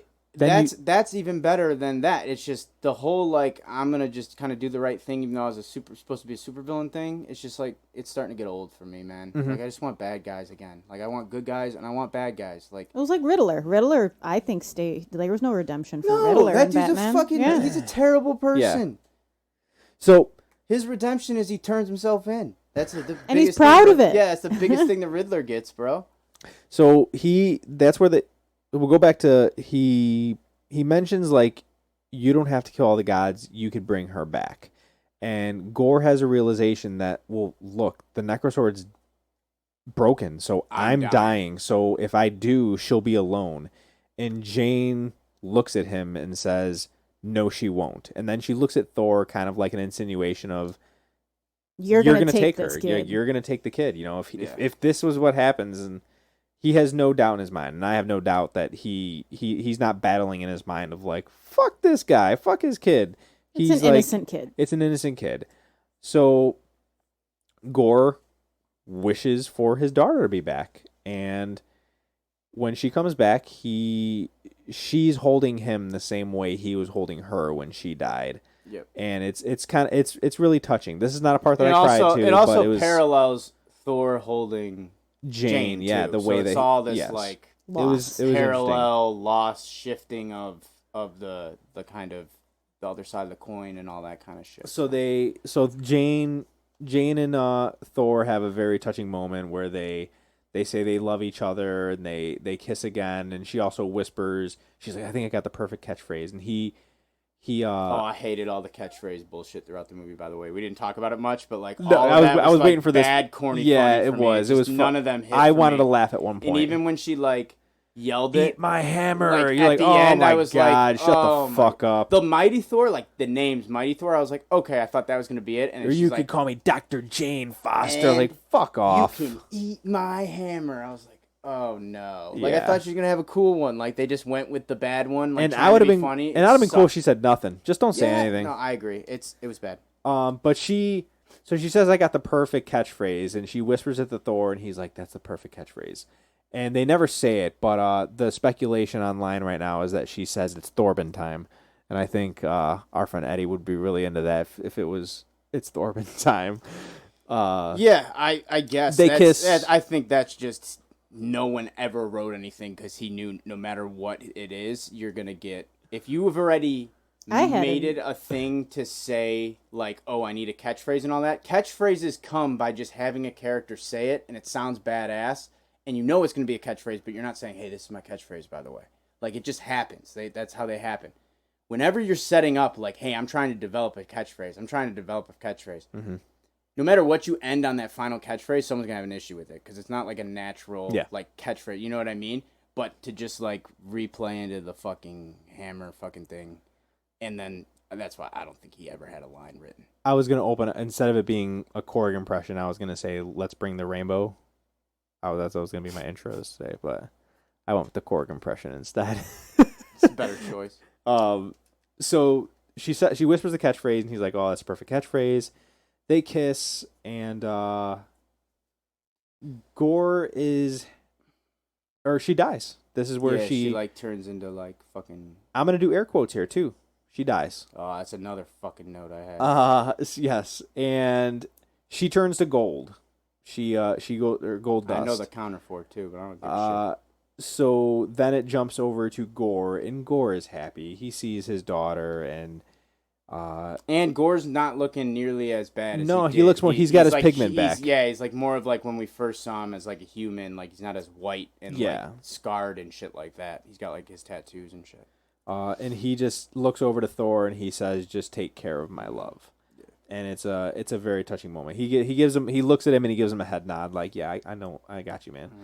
And then this is where it jumps back to Korg's story, and he's talking about how Yeah, that's why I said I can't wait to see how people are pissed off, and they show his fucking mustache, goddamn husband. Dude. yeah they show My it's body grew back. It's Hilarious. Korg stories like my body grew back, and he's like, there's a big statue of Jane in New Asgard. Yeah, and how she's like and she died a hero. Her and sacrifice she's- made yep. her a hero, and Valkyrie and Sif are teaching the kids self-defense. Love that. And it's a really cool scene. And Korg got his body back, and he's making a baby with another rock man named Dwayne. I can't believe you didn't get it. I No, laughed I so didn't hard. pay Oh, attention to that. wonderful. I saw the mustache and started laughing. I was like, they're gonna just give this guy like a big like bear type mustache. Hilarious, dude. Dwayne the Rock. But No, that's funny. and then they jump over to Thor taking care of Love, and it's a really funny scene where she's like, what? They're sitting. He's in the kitchen and he's got a fucking apron on, total dad mode, and the kid is sitting at the table, and she's like, what are these? And he's like, they're pan flaps from Earth. You like these, and it's a fun scene. It's an alright scene. This is where I don't know if Gore is human, because she shoots lasers out of her fucking eyes. I don't think Gore is human. True. At the same time, too, I don't know where anybody's getting powers from anymore. There just seems to be no fucking rules. Maybe he anymore. said give her the power of Thor. Yeah, maybe Thor's like, oh, by the way, I can lend you these purple powers. I don't fucking know. Gore has no power that looks or acts like this either, though. He has no little hints of he doesn't. purple. It's not like she has a shadow power. Like, so it's like, again, I'm not well enough versed to know like this character or anything like that from comics or anything like that, or like what we're dealing with. So I have no fucking idea, but it was kind of just random of like, okay, she's got powers too, I guess. The scene to me, it was kind of like, all right, I get it. It's like the father, the dad, daughter, daddy, daughter kind of scene. The fun part of this scene for me was it seems like she's going to school the whole time. Yes. And they open the door, and it's like a battlefield, and Thor's like, well, like, here's your first day, here's those people, don't worry about, like, and that was when I was like, this is funny. Like, that's actually kind of funny. He does this, this is one of my favorite scenes beforehand, is he, they're at the table, and he says, oh, get your boots, and she goes, I do got my boots on, and she's wearing slippers. Yeah. And, he's like, you're not wearing those. And she goes, yes, I am. And he goes, no, you're not. And she goes, yes, I am. And he says, I hope you stub your toe, and I hope that it hurts. And if, you know what, you're not going to get any sympathy from over here. Not at all. And that's when she shoots her laser eyes. Yeah, and calls him like a hell demon. Yeah.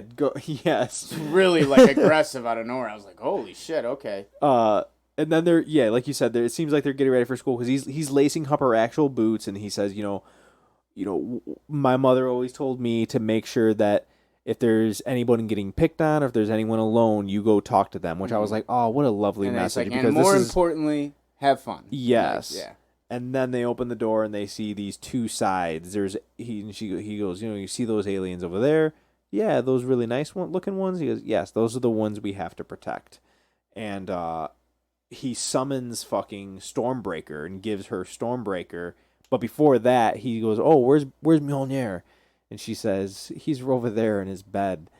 And it's got fucking a face drawn on it. And it's wearing like these sparkly shit on it. And he's like, oh, that's not coming off. But it was just a perfect kid moment of like this kid just draws. And he's like, yeah, shit. I kind of like it. Yeah, so like it's I did find something about Love, though. Okay. So she is not from the comics. Okay. So she is something that they completely... Okay. They drew inspiration from the comics, because in the comics he has a... Gore? Are you talking about Gore? Thor. Okay. In the comics, Thor does have a daughter in a universe with Sif. And her name is Tarun. And Tarun translates to Thor's love. So that's where they got the name Love for this character. And then it says that what truly distinguishes Love is her link to eternity. In eternity, a nearly omniscient being can transform into any entity that exists in the universe. That includes people.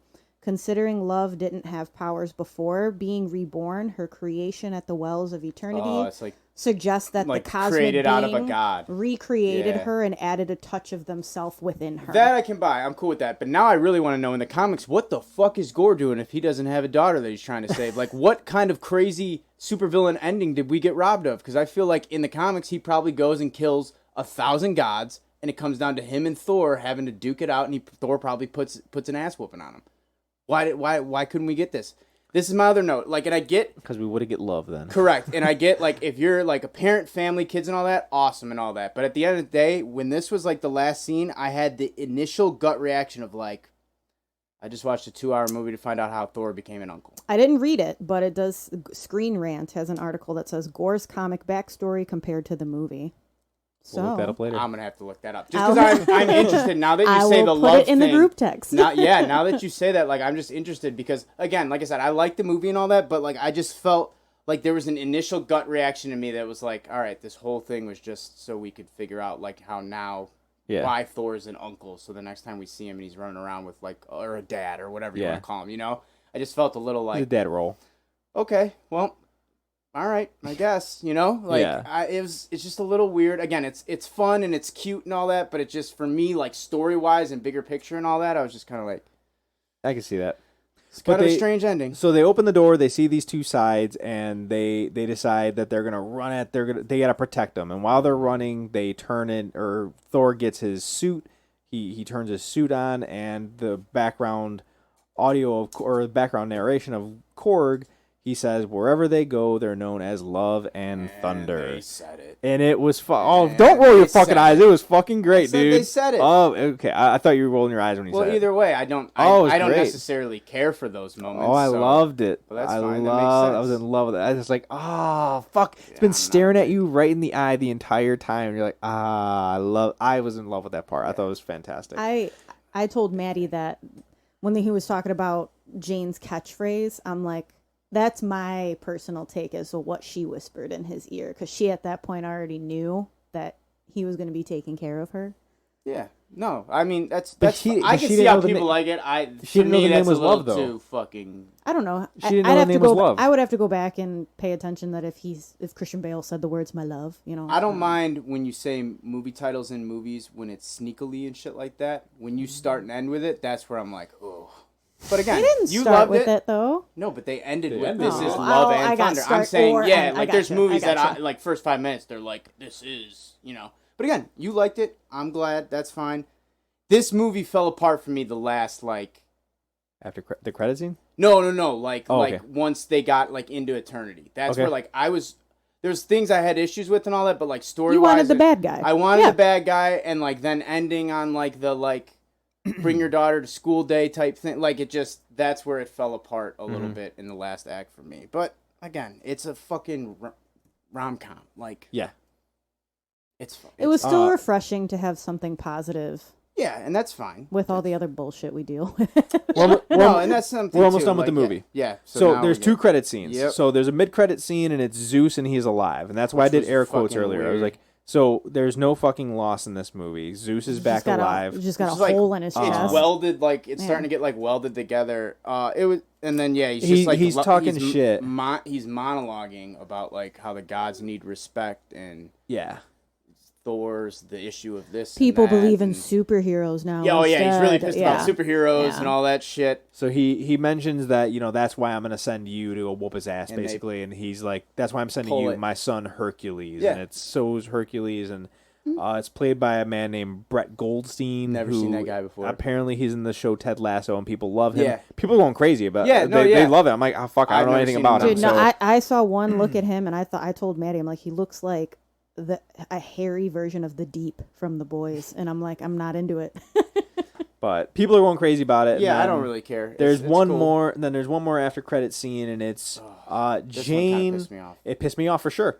It's Jane arriving in Valhalla, and No she's one- like, "What the fuck is going on?" And No one can fucking just die in the goddamn MCU. Exactly, dude. And then my buddy right away is like, "Well, it is Valhalla. I understand. That's it's where Sam. the dead Sam's take people on it, are, too. But I don't give a No. fuck. I'm No. tired of seeing them because the if I moment see you them, yes, it's a race. the moment you see them and you see that It's- they're fucking living, the- you're like, the okay, weight- he's coming It's- back. The it's- weight is no. gone. It is The exactly the is weight. There's gone. no weight to their deaths anymore. Here's the I thing: agree. if it truly is Valhalla, that is not them being alive. That is like that's what they said. That's basically like It's going to God's- heaven. It's God's version of heaven, Correct. but you don't come back from Oh, that. Correct. But So but Jane in any so movie Jane that has gets- a detrimental death, do we need to see them in it? Like that's the Happy No, but you Gilmore don't- ending of like, Well, we get to No. see Chubbs in the cloud, and it makes us feel better because he lost his friend, but his friend's still alive in the heaven. You still get that connect of the spirit's alive, or their journey is still going on, kind of. That's what I'm saying. I understand the Valhalla thing. It's an honor thing. We got to see Heimdall, these two honored characters. Heimdall have greets her made as she it comes there. to the greatest thing. They may not come back. I'm not saying the next movie, now Jane's going to get pulled out and show up. She may never show up again. But it's just like the day they cameo fucking Hugh Jackman as Wolverine in one of these movies, Logan is going to be fucking diminished. But this is Anytime you something do that, it's fucked up. I agree. This is something that is only for Thor. It is only for the gods. It is only for this. So I like it's at least it's That's not, no benefit to Thor.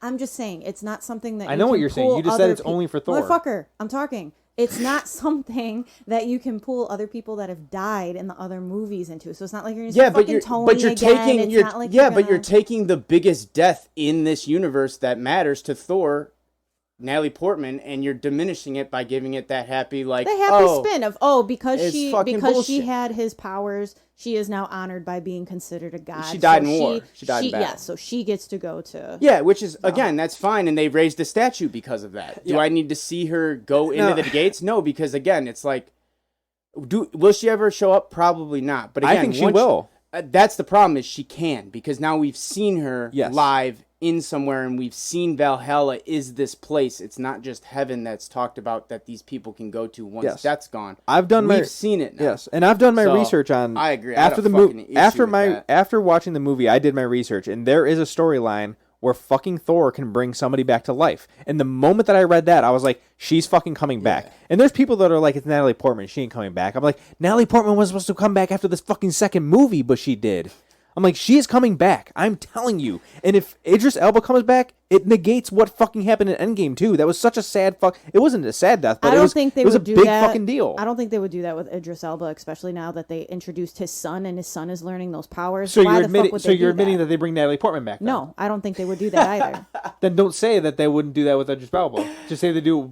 They wouldn't do it with either of them. I don't think they would do it at all. I Genuinely. think Jane's coming back. Either way, regardless, I don't. If she does come back or if she doesn't, showing her like get into this place, just gives you that thing of like, it's hope. She's not really. Yeah, exactly. It's hope that, for the people who don't and understand. again, this is also a series of like, if no one's ever been brought back before in anything, maybe then I don't mind it.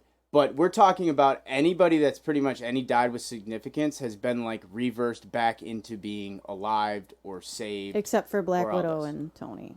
Correct. So that's like, two Oh, out and of... Yondu.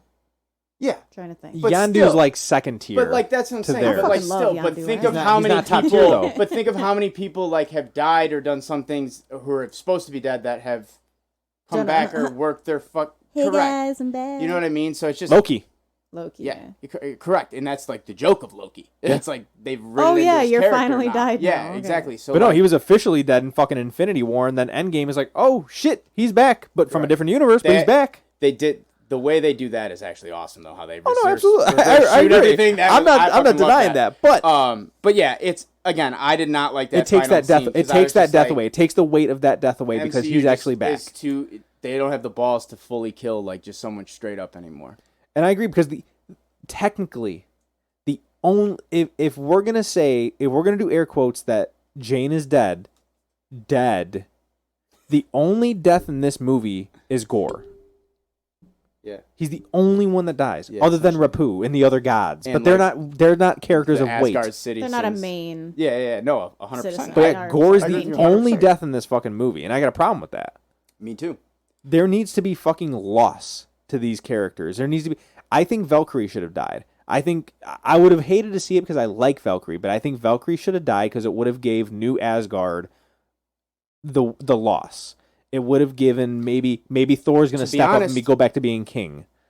Natalie Portman could have died. If they didn't do that to me, I would have just taken it as she died, she got statues, and then like I'm cool with that hard loss. But again, since you see her in Valhalla, it just doesn't feel Yes, as it much does. of a loss. They shouldn't have had that scene, in my opinion. Yeah, but you're going off.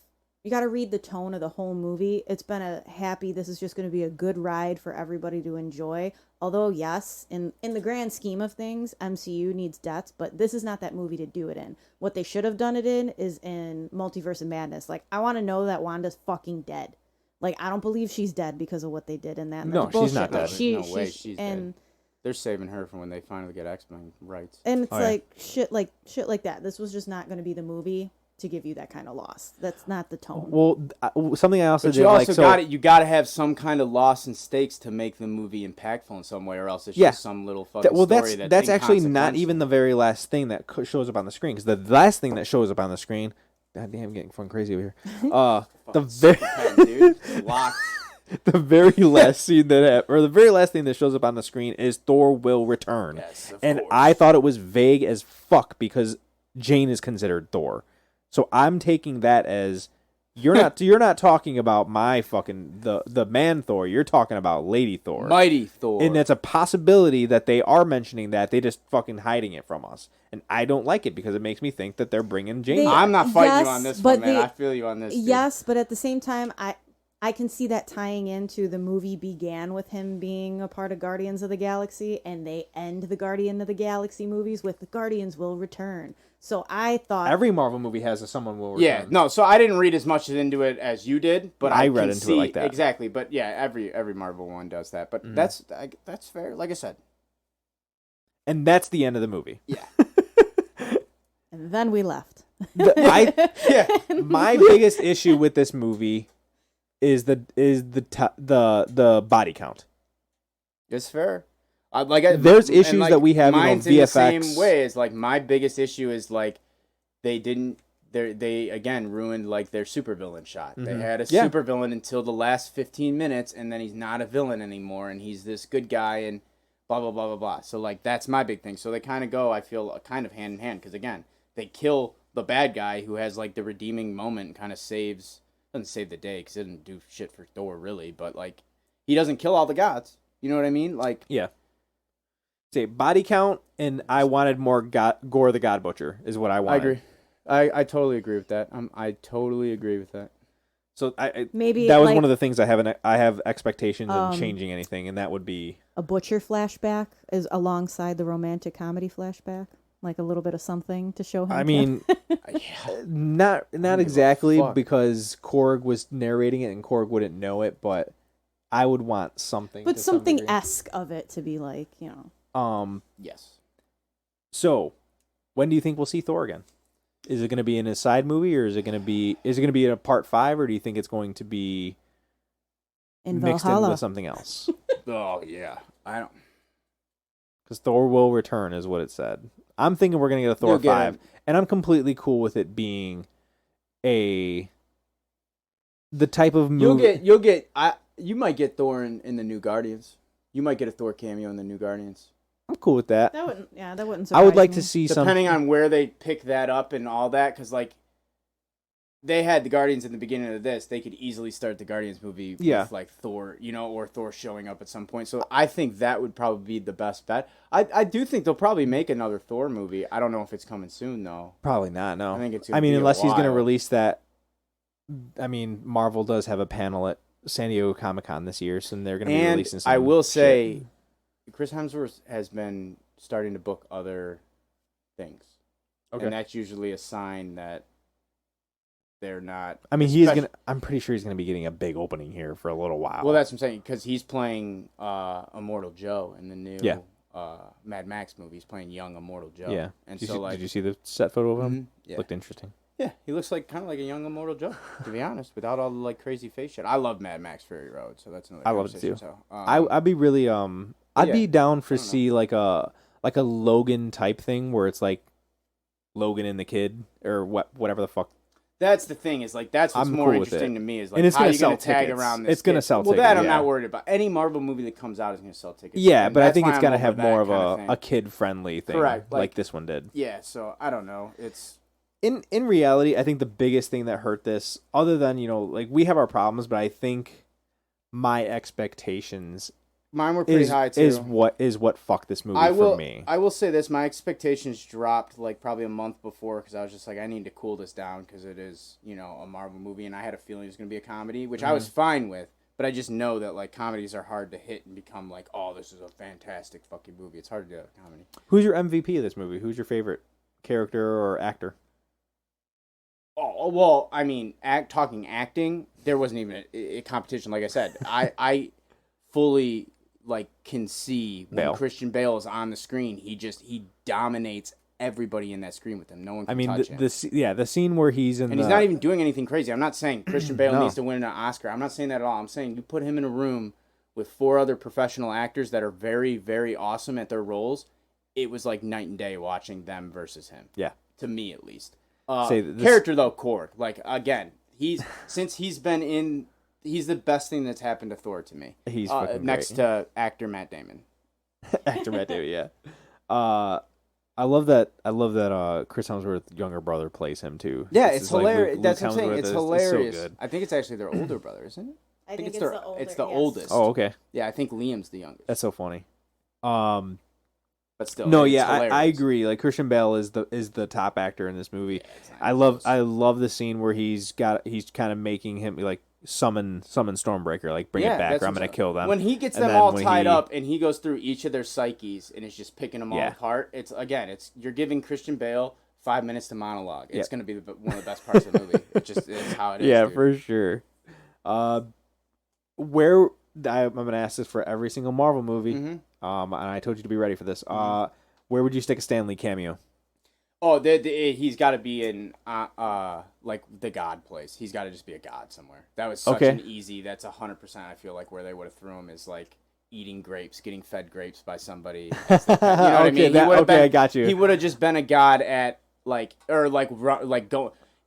I doubt he would have said an orgy line or something like that, but he may have been hanging around with some bitches getting fed grapes or something. You know Yeah, what I that'd mean? been Like funny. that's where I would put Stan Lee for sure. I like that. Sam, I told you to be ready for this too. Where would you That stick? that was one of mine, so that's why I thought of more than She- one. Because she I'm did like, backups. because No, I'm that's like, cool. I feel like that would be a common. That's place where I for him. feel like that's the easiest way to throw The him. other thing I thought would be funny is if he was like one of the tour guide people for New Asgard. That's a good like one. one of, I like that one of too. the workers or something. Like yeah, one of the workers like operating something. That's actually pretty good too. That's Yeah. awesome. Yeah. Say mine is so after the fight between when Gore comes to New Asgard and just fucks everything up, and the next day when everyone's complaining about things in the town and Yeah. complaining to Valkyrie, I would have had him being kind of complaining and saying, "Wait, I thought Thor was a good guy," and they're like, "Yeah, Thor is a good guy. It's Gore," and he'd be like, "Wait, Gore? I thought it was Thor." I get what you're I saying. would Like a I would play have had on him be words confused, type like the plan, because bullshit, yeah. some I typical think old people some shit. old people yeah, shit like right. Gore or Yeah. Thor. I can't hear you. Like it's a bit of a Pan situation. Yeah. is what I was going for. You saying Pan? I believe I can help with this situation here. Hello, Ms. Hello, Lady. this lady. That would have been my Stan Lee cameo. Fuck yeah. I love No, those. that's good. I think all those are fair. This is an easy one to throw him in. You know, like this Yeah. fits the goofy Stan Lee cameo world. He could have fit anywhere in this Yeah. movie. That'd be all right. So now I have just 3 things here. It's Mhm. MCU tier. What do you consider this? Middle, top, bottom tier? Middle, lower, middle. Okay. Yeah, like I said, like I think it's a fun, exciting movie, but I think like like if I'm gonna hold it to like story wise and CGI and take everything into account, I think it falls towards the lower middle. than, Okay. like higher middle to me. I'd go middle. I wouldn't put it in low though. I don't think it's like one of the worst. Like by all, like the people who are really freaking out about this, I don't think they knew what movie they were kind of getting into. Like I said, I think they made the movie they pretty much wanted to make, barring Christian Bale getting cut or whatever. Yeah. In general, though, I think that movie, the jokes, the pacing, that he wanted to make that kind of movie. Yeah. And he made it. So, but again, it's not. I don't think it hits up tier for me at all. Sam, what are you hitting then? Are you putting this middle high then, or I would say lower middle. lower high? class. I would say lower high for me. Just Okay. I have a soft spot for Thor. Like out of all these movies, I think I've watched the original Thor movie the most in its entirety. It's a I wet just, spot, not a soft spot. You know, There you go. not even in that way. I like it. I just like the stories. I like the He's fucking smoking in this movie, man. I tell you. Yeah, wet even spot for him. He looks like a god. even so, Zosha was like, I like his long hair better That is short than hair. his Yeah. short hair in I think he Ragnarok. looks like a badass with the short. I hair. love the short He hair does, too, dude. but she was like, nah. But Short if hair, I had the short fucking hair- scar and the missing eye. If I had the short Scary, dude. if I had the badass. short hair, if I had the short hair with his fucking body in this movie, oof. That's what I'm saying. Fuck me up, man. I agree. I'd make a rock baby with him. Let's hold some hands. I would Where are you probably, putting it? I would toss it on the lower middle like you did, but if I'm taking everything into account, I love that this movie is a standalone movie on its own. That's fair. And doesn't need anything else. So It is fair. It's a gonna- very good point that you bring up, like, because it isn't the best movie by any parts. It's not. I wouldn't even say like it's not even like a good movie, but Yeah. it is good to like be a standalone. There's not many that are like Yeah. that you can go in totally blind and know what the fuck's going someone on. wanted to slowly ease into the MCU and they're completely new to this shit. I don't think this is how you slowly ease someone. I feel like No. this But is one of the it's- more it's- like aggressive, like tonal, it's like something that they could still watch without being lost. yeah. I can watch this with anybody, Especially with it and being it's going to be in a the- fun watch for them. So Especially that's what's with- going to move it up to middle tier. It's going to be right That's in the fair. middle for me for middle tier. That's fair. If they were starting on something that were on streaming services, no. But like the fact that it's something that they could go actively see in the theater with Yeah. their friends, be like, oh yeah, I could tag along and watch that. Yes. How would you rate the Thor franchise? Like rank them. Yes, all four movies. All four. Top. You know, what would you put in first? Number and one. highest? What's the best Thor? Yes. Ragnarok. I agree. Thor 1. Me too. Love and Thunder. Thor 2. Oh, okay. Thor 2 is way No, like it's not even a fucking... I was confused by your 2 and 3. That was what Oh. your number 2 is Thor 1. Yes. Yes, Okay, yes, okay, yes, gotcha. yes. Ragnarok, Thor 1, Love and Thunder is 3, and then... Yeah, I think I like Thor 1 Gotcha. more than this. I'm It's fl- tough I'm- to say. I'm flip-flopping my Love and Thunder. I'm going Ragnarok, then I'm going Love and Thunder. Love and Thunder, then I'm going Thor 1, and then I'm going Dark World. See, I have a weird soft spot for Thor 1 because it's like my theater nerd in me. Like, Okay. I see the Shakespeare Okay, shit, gotcha. you know what I mean? And I fuck with all that. It's visually beautiful. And that's what I'm saying. So, like, it's very dramatic, but it's very tragedy, Shakespearean. It's very play-esque, so to say. So I think that's my soft spot because it's like a superhero movie that's kind of like a live-action play in a way. It's him learning our culture too. Correct. The way I love that. That's my favorite part of Thor, and they do it now, and they kind of try to do it a lot more because they know it's funny now, but it's not as funny because he's been around longer. But like Thor 1, when like they're talking just normal shit, and he just has no idea how Earth is, that's hilarious. Yeah. So my big problem with Thor 1's like the bad guys they fight, like the big like The Sentinel? Guardian. yeah, like that thing's stupid as fuck. The but, Guardian like, thing, yeah. but yeah, I mean, other than that, like the movie's not terrible, other than No. it being a little dry or boring, so to say. But like I said, I mean, it'd be close to this. I mean, Isn't the villain's Loki in the first one. correct, and I love Loki, so that's but I'd say that beats out Love and Thunder for that reason. Okay. But that's again so specific to me that I would probably say most people would probably go Ragnarok, Love and Thunder, 1 and 2, if I would take like a Yeah, guess that's mine, or a so. poll or whatever. What about you? Sam, I know it's. I Yeah, think I know it's. yeah, Sam. I would say- This shit fucking looked right at you, just cheese. Yeah. Nah, it would be I'd go Love and Thunder, Thor 1, Ragnarok, Thor 2. It's fair. I like fucking- Ragnarok. No, but Hey, that's fair. I love Hot it. take. Hot take. You're I just love you're just But- swapping Ragnarok and Love and Thunder. I am. And that's fine. Like I think everybody can agree that Dark World's number 4. No, it's not even a question. It's arguably Yeah. the worst Marvel One movie of the that they worst Marvels, made. yeah. I mean, it's not Iron Man 2. No, Iron. It's down When's the there. last time you watched Iron Man 2? It's been a minute. Go back and watch it. Oh It's not no, as bad as man. I think. Oh, Dude. no. I'm not kidding. It's Miles' favorite Marvel movie. Who's? My girlfriend's. Oh, fuck, man. And when we rewatched it, I'm not kidding. Rewatching it after you've seen 20 movies, because we watched the whole thing, sat down and like watched all of them, and she's never experienced any of it, and so I wanted her an initial reaction. I think her favorite is like Infinity War or something like one of those, but like her first standalone like favorite is Iron Man 2. I rewatched it, My butter. That's all Bro. I can think. That's a heavily quoted part in our bro. It is. When you look at all the other movies and everything like that, it's a solid fucking movie, man. Oh, man. It's actually it gets a lot more hate than it should, man. I'm saying that as a guy who used to biblically be like Iron Man 2 is the worst fucking MC movie ever. I'm not kidding. With that DVD. I watched it a couple months ago and was like, wow, this I is wouldn't even play sleepy Frisbee with that fucking disc. good, dude. So I will say, and Whiplash is actually a pretty damn good villain. Whiplash is a fantastic Yeah. villain. The problem is the fucking battle at the end is so fucking fast. Which Yes, no, there's Yeah. now It's granted, got I'm its still issues, not yeah. putting Iron Man 2 yeah, very, very high, but if you rewatch it I'm in the willing to- grand I'm willing scheme to of rewatch things, it. now that it's been so long, because that was the second Marvel movie that came out, Yeah. you know what I mean? I think it's aged phenomenally compared to like some of the shit we get. okay. I'm Throwing willing it to out rewatch there. Fair. Fight me in the comments. I don't care. But like I said, I was shocked when I went back and rewatched it. Okay, I'd be willing to do it. Iron Man 3 is where I get fucked up with Iron Man. I'm cool with Iron Man 3. I There's not like there's Iron there's Man enough 3 at all. there's enough scenes in Iron Man 3 that make me go wow, that That's fair. completely go okay. I'm gonna let that outweigh the shit parts of it. That's fair. Like the fucking Iron Suit battle is fantastic. Oh, that's fair. Where he's got to save the fucking people from the plane falling, like it's fantastic. It's a really cool scene. But we're not here to talk about that. Yeah, no, that's fair. Yeah. But no, I'd be willing to watch Iron Man 2 again. That's Thor: Love and Thunder, guys. Yep. That was our take on it. That was scene by scene. I hope you guys enjoyed it. If you guys watched it, if you guys didn't, then I hope you enjoyed us talking about it. And we painted And a good only slightly arguing. and painted a good picture of it for you. If not, then whatever. If you guys feel different, fucking let us know. Yep. So we're gonna move on to our read, play, watch section, RPW.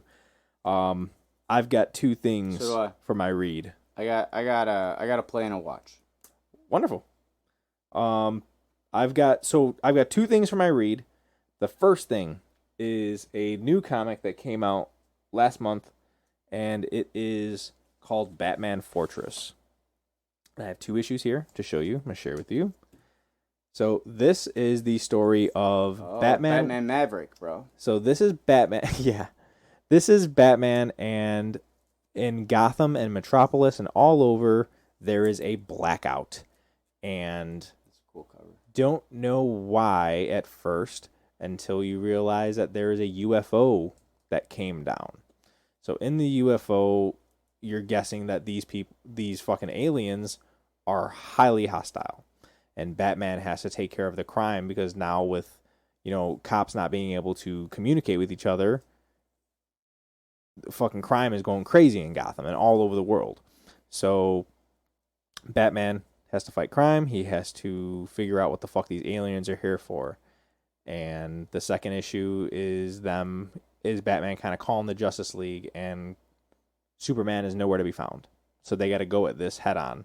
This is going to be an 8-issue run. There's going to be only 8 issues on this. So if anyone wants to pick up Batman Fortress, or you guys want to wait for the book, I'll let you guys know when the book's coming out. But it's a pretty cool story so far, and I'm enjoying it. The second thing that I'm recommending, second thing that I'm reading is Batman 125. So this is issue 125. People like to say I don't know where to jump in on comics because there's 125 comics. Every year or so, there's always a comic book line where they're starting not brand new, but they're starting a new line of where to jump in, where they kind of get rid of the old shit that's going on. And Batman 125 is where they're starting a brand new storyline. And this cover is done by Jim Lee, the fantastic Jim Lee. I literally was about to say this looks like This is Jim Lee, yes. Yeah, and it's a fantastic line. It's gonna have the Riddler in it. It's got some cool shit going on. The art in it is really cool because every time they do a new line, they also give a new writer a chance. They also get usually you get a new writer, you get a new artist, and you get a new like an ink person. All the artists that go into making a cover or making the inside arts, and it's looking really good so far. They had one little preview issue before 125, but 125 is where they're starting new. So if you guys want to get into some new Batman comics, start off in issue 125 or pick up Batman Fortress. I usually go to Amazing Fantasy is my place that I go to in Frankfurt. Fucking awesome place. So check it out. That's my read. I don't have a read. 'Kay. I got to play. I have started Horizon Zero Dawn, which is a game that came out in 2017. It was only for PlayStation, but they recently put it on PC because I didn't have a PlayStation with it. Low key, and everyone it's one game of the year. It's like a critically acclaimed game, but everyone's always told me like this is an amazing game. It's probably one of the best RPGs I've ever played in my life. It's amazing. It's cool. The fighting mechanics are cool. It's like Norse mythology. If you've ever played Zelda Breath of the Wild, it's like that, but like people are gonna get mad when I say this, and my cousin got mad when I told him this today, but it's a more adult version of that. Like Zelda just has that cartoon kind of kid vibe, even though it's a hard game. Horizon Zero Dawn, it's like Norse mythology mixed with mechanical animals and dinosaurs. It's fucking wild. Okay. It's really cool. The gameplay is super smooth. The story's awesome. You're part of this like kind of tribe, and you've been banished and you don't really know why. And like the whole game is you kind of trying to figure out how to be accepted in this like tribe. And to do that, there's all these like mechanical beasts and beings and shit that So are it's like around. a fantasy type. Yeah, it's Okay. completely like Okay. they hint at like from the old world, which seems like they're talking about like us today. I haven't beat the game yet, and it's a RPG, so it's like a 100-hour game, so it's gonna take me a while to figure out what's going on. But I don't know if we're in a different like complete reality or if this is Earth thousands of years from now. You know what I mean? Long Like time ago in a galaxy far, far away. correct, Type thing. Okay. exactly. But it's the story's really, really kind of compelling. And the graphics are really good. The gameplay's good. It's just one of those like I slept on for so many years, and it's one of those that's like this game is fucking incredible. So when did this come out then? This came out in 2017. Oh, okay. And then there's DLC that's come out from it, the Frozen Wilds, and the second game has now came out this year. Earlier this year, Horizon Forbidden West came out, which is the like Horizon Zero Dawn 2. Obviously I haven't played it because I just am starting the first one, but it's getting pretty decent reviews as well. So you're itching to get to it then. Yeah, correct. I don't know if that's out for PC yet. I have to look. I don't know if that's just on PlayStation, but yeah, the first one, I can't recommend it enough. Everyone's always told me it's a no-brainer to play if you like RPGs and stuff, but it really is fucking fantastic. Nice. Yeah, so check it out, Horizon Zero Dawn. It's on PlayStation. I don't know if it's on Xbox and shit. You can get it on PC and PlayStation for sure, though. Okay. Nice. I have 3 things on my watch, All and I'm only gonna lightly breeze on them. Cool. So my watch, I have Lightyear. So we went and saw Lightyear. Nice. I loved Lightyear. Nice. I liked Lightyear more than I liked Jurassic World Dominion. I've heard good things from Lightyear. And people are... The person I know that's mad about Lightyear is Tim Allen. He's the like one that I've seen all the negative reviews. So. And there's also people backing him up. Like, I don't know why they didn't use his voice, but when you see the movie, you're like, you understand completely why they didn't use the voice. It's just a different buzz. Like it's, but it's a very good movie. The action's fucking solid in it. The story is solid. They have a nice twist in it that I didn't see coming. I recommend it. I highly recommend it to people. Like if you just want to go see an action movie, if you haven't seen Top Gun yet. When does it come to Disney? Oh, I would like to say it's only in theaters right now, right? Yes, it's only in theaters right now. They haven't released when they're going to be doing Disney yet. I would assume after about it'll be a month and a half to 2 months. They roll them out pretty quickly. Yeah, it always hits Disney Plus a little bit sooner, kind of like how Multiverse of Madness is on there right now. But I don't even know when that comes out on Blu-ray and shit like that. Yeah, no, that's cool. But, I'm excited to see it. It's a fun watch. It's a good one. The other 2 ones that I've watched and Sam has watched as well. Well, Sam has watched everything. We watch pretty much everything the same. We watched Umbrella Academy, the season 3, and we fucking loved it. It's probably one of the best shows that I've seen that's on currently, and some of the characters that are in it are I didn't like in previous seasons. They're on season 3 now, and it was fucking awesome. I loved all the characters. Is it? 10 episodes each season. So like hour-long episodes? Yeah. I'd say roughly 50. Yeah, for sure. Ballpark. Yes, if it's not an hour, it's less than an hour. I don't think that's more what I was getting at. That's more what I was getting at. No, that's straight. Cool. So there's 30 episodes total, but if nobody's read it, it's got time travel, which gets me wet. It's got time travel, it's got superpowers, it has a talking monkey, it has bunch of cool shit in it, and I highly recommend it to a lot of people. Then the other thing that we finished up that season is The Boys. Season 3 we finished up, and I liked most of the season.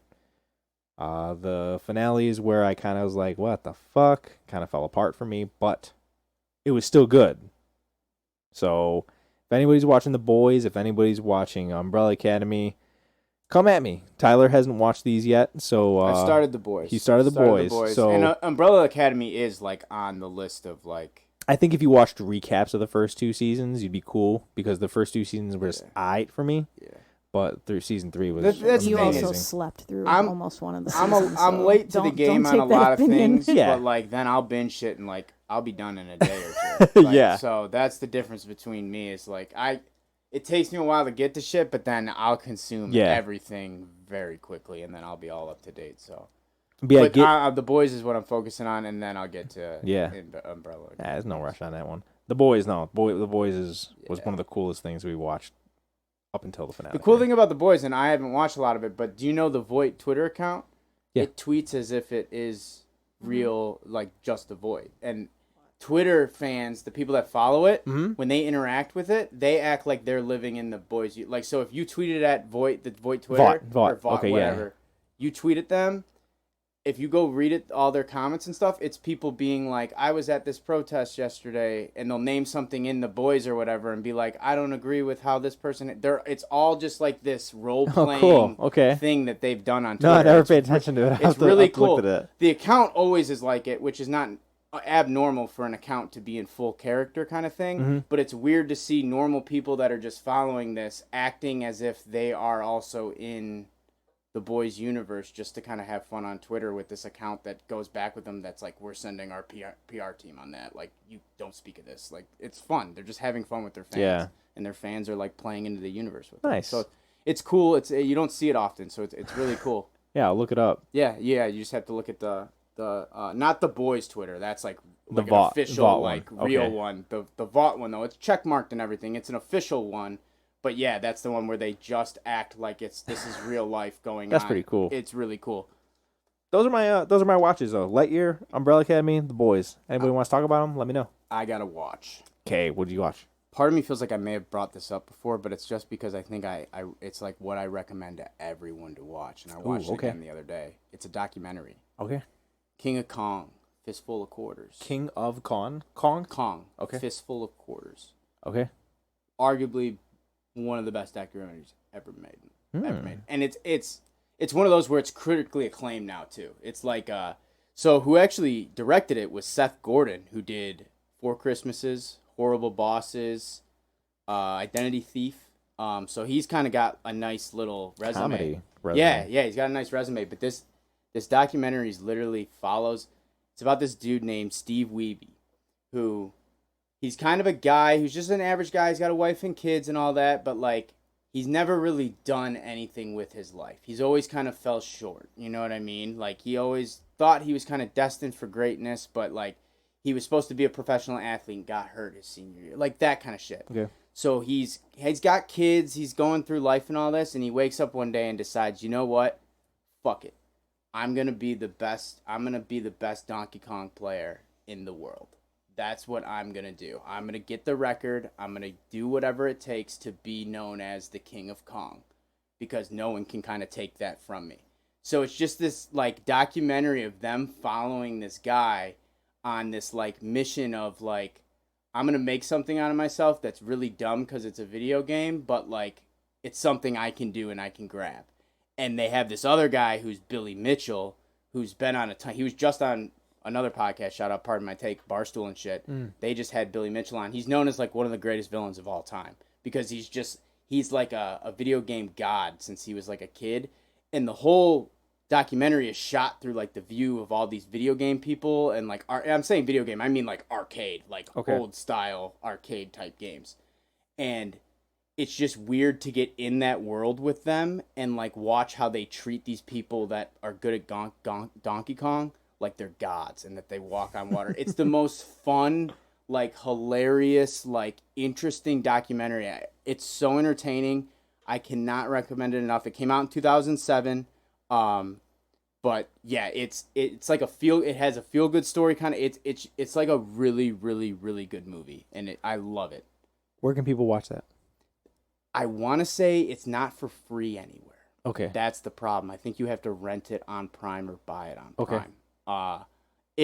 I will say 100% if it's like the $4 or $5 to rent or whatever. If you like documentaries or not even super into documentaries, it's one of the best documentaries you will watch. Okay. It does say watch it on Prime Video, Vudu Movie, and TV Store.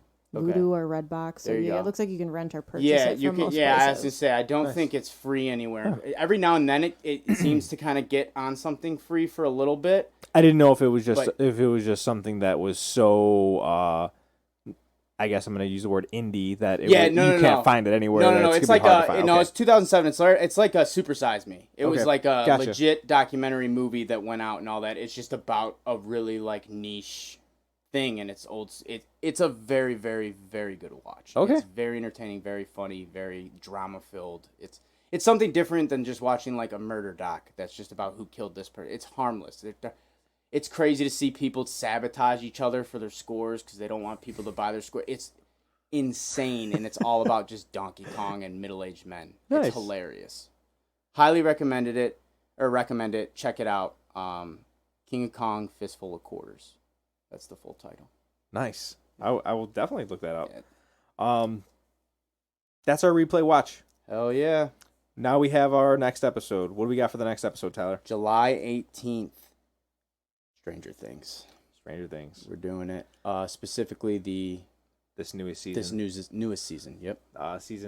This is season 4, and there's 2 parts. Correct. We are going to be talking about the plot. We're going to be talking about the characters, talking about the deaths, our favorite scenes, and we're also going to touch on this very, very big thing that bothers Tyler, which is the split of the 2 parts. Oh, I'm happy to get into that. I'll talk about it right now. Yeah, and I haven't even watched the full thing I yet. know. And I will. I don't even. You haven't watched the need full to. thing? No. You started it? Yeah. Oh, I didn't even know. Wonderful. Not very far into it. Don't get like crazy excited. But yeah, no, I have. Okay, Yeah. wonderful. I know. I'm not lazy at my job. I know what I do. I'm doing. I'm not saying you are, but you told me when you started Kenobi, so I was like, Yeah. oh, this is exciting. I'm like, oh, he Yeah, started no, Kenobi. I can't wait to talk about it with him. I'm more Okay. so doing more like catch up Stranger Things. Gotcha. Like finishing off a couple of episodes of season 3 just to make sure I remember. Where You it know what left Okay. off. Yeah, even though they have the recap and everything, I Yeah. just you want to get that full like, okay, yeah, I remember where we're Mhm. at. So, yeah, I'm excited though. I am excited to get into Stranger Things. So Good. That'll So am be the 18th. That July 18th, we'll be talking about it. In the meantime, if you guys want to watch any of the old episodes, you want to listen to the old episodes, you guys can check it out on YouTube. We are at No Nerds Were Harmed. You can just Google that up, or not Google, YouTube it, and find. You can Google it too, I guess. Yeah, Fuck you me. could. But you can find all the episodes on there. They're all on there. And like, comment, subscribe, check them out. We also have a Facebook page. You guys could like the page. You guys could write any reviews if you guys want to. Share episodes. Share the episodes. We Tag us and shit. we like to try to be as interactive as we can on there. To an extent, we like to post things, some nerd news things that we might not have included in the episodes, or just post our recommendations is something I'm going to be doing. So if we're talking about what we're reading or playing or watching, I'm going to be making a post about it, Mm-hmm. so that putting the trailer for King of Kong, Fistful of Quarters on there, so you guys know that. this is what that's we're cool. Yeah, actually, that's a really good. the comics of that it. I just recommended, and as well as I totally forgot that I had to play it, but whatever. We'll get to that later. It was just the level of Emoji Blitz that I'm on now. Oh, so. all right. What level are you at? I'm on 35. I don't even remember what I was on last time on the last Well, episode, higher but than I'm you at were. 35. We'll keep that track. He's on 35. All right. But Fair enough. yeah. So that's what we're going on our Facebook. You can also find us on Twitter, NNWH Pod. That's our kind of Twitter handle for the podcast itself. We all have individual Twitters as well. I'm Gambit the Goon, which is also where you can find my Twitch. So on Twitch and Twitter, I'm the same. Maddie is the Matman22 on Twitter, and Sam is Samwise1227 on Twitter. So again, you can follow the NNWH Pod for the big podcast one, or you could kind of get on, follow us individually and comment or send us hate comments, whatever you need to do. Yeah, I feel I like accept it all. I'm starting to get a lot more It was one of the things I was like, man, I don't want to get a Twitter. I don't want a personal Twitter because I'm gonna start getting into it, and then I fucking got into it. I'm like posting. I post more on there than I do on the fucking regular. But that's okay, And I'm because like, that's how it is. Because like people, that's It's, how Twitter it's showing my works. personality. Correct. It's showing what I'm into. That's how Twitter like works. It basically you'll get people to follow you because they're drawn to that, you know. Yeah. And then the podcast kind of just brings everybody in. So yeah, everyone's got kind of different shit in the podcast here between me, Matty, and Sam that like we tweet and kind of follow and comment on. So you kind of get different minds depending on who you're following. You know that essentially we all have very similar personalities, But very different opinions on a lot Yes. of different and So- likes and stuff. So yeah, that's why we wanted to make sure we have kind of a general NNWH, yeah. you know, podcast, but we also have our individuals where we really kind of get into our personal feelings on A things. personal nerd. Yeah, exactly. Yeah. Awesome. But that's all we got for you guys. I hope you guys enjoyed the episode. I know that I enjoyed the episode. It was a good movie. Hope you guys go see the movie. If you don't, listen to the episode. We got it all on there. Until next time, stay nerdy. I'm Maddie. I'm Tyler. Catch you in the next one.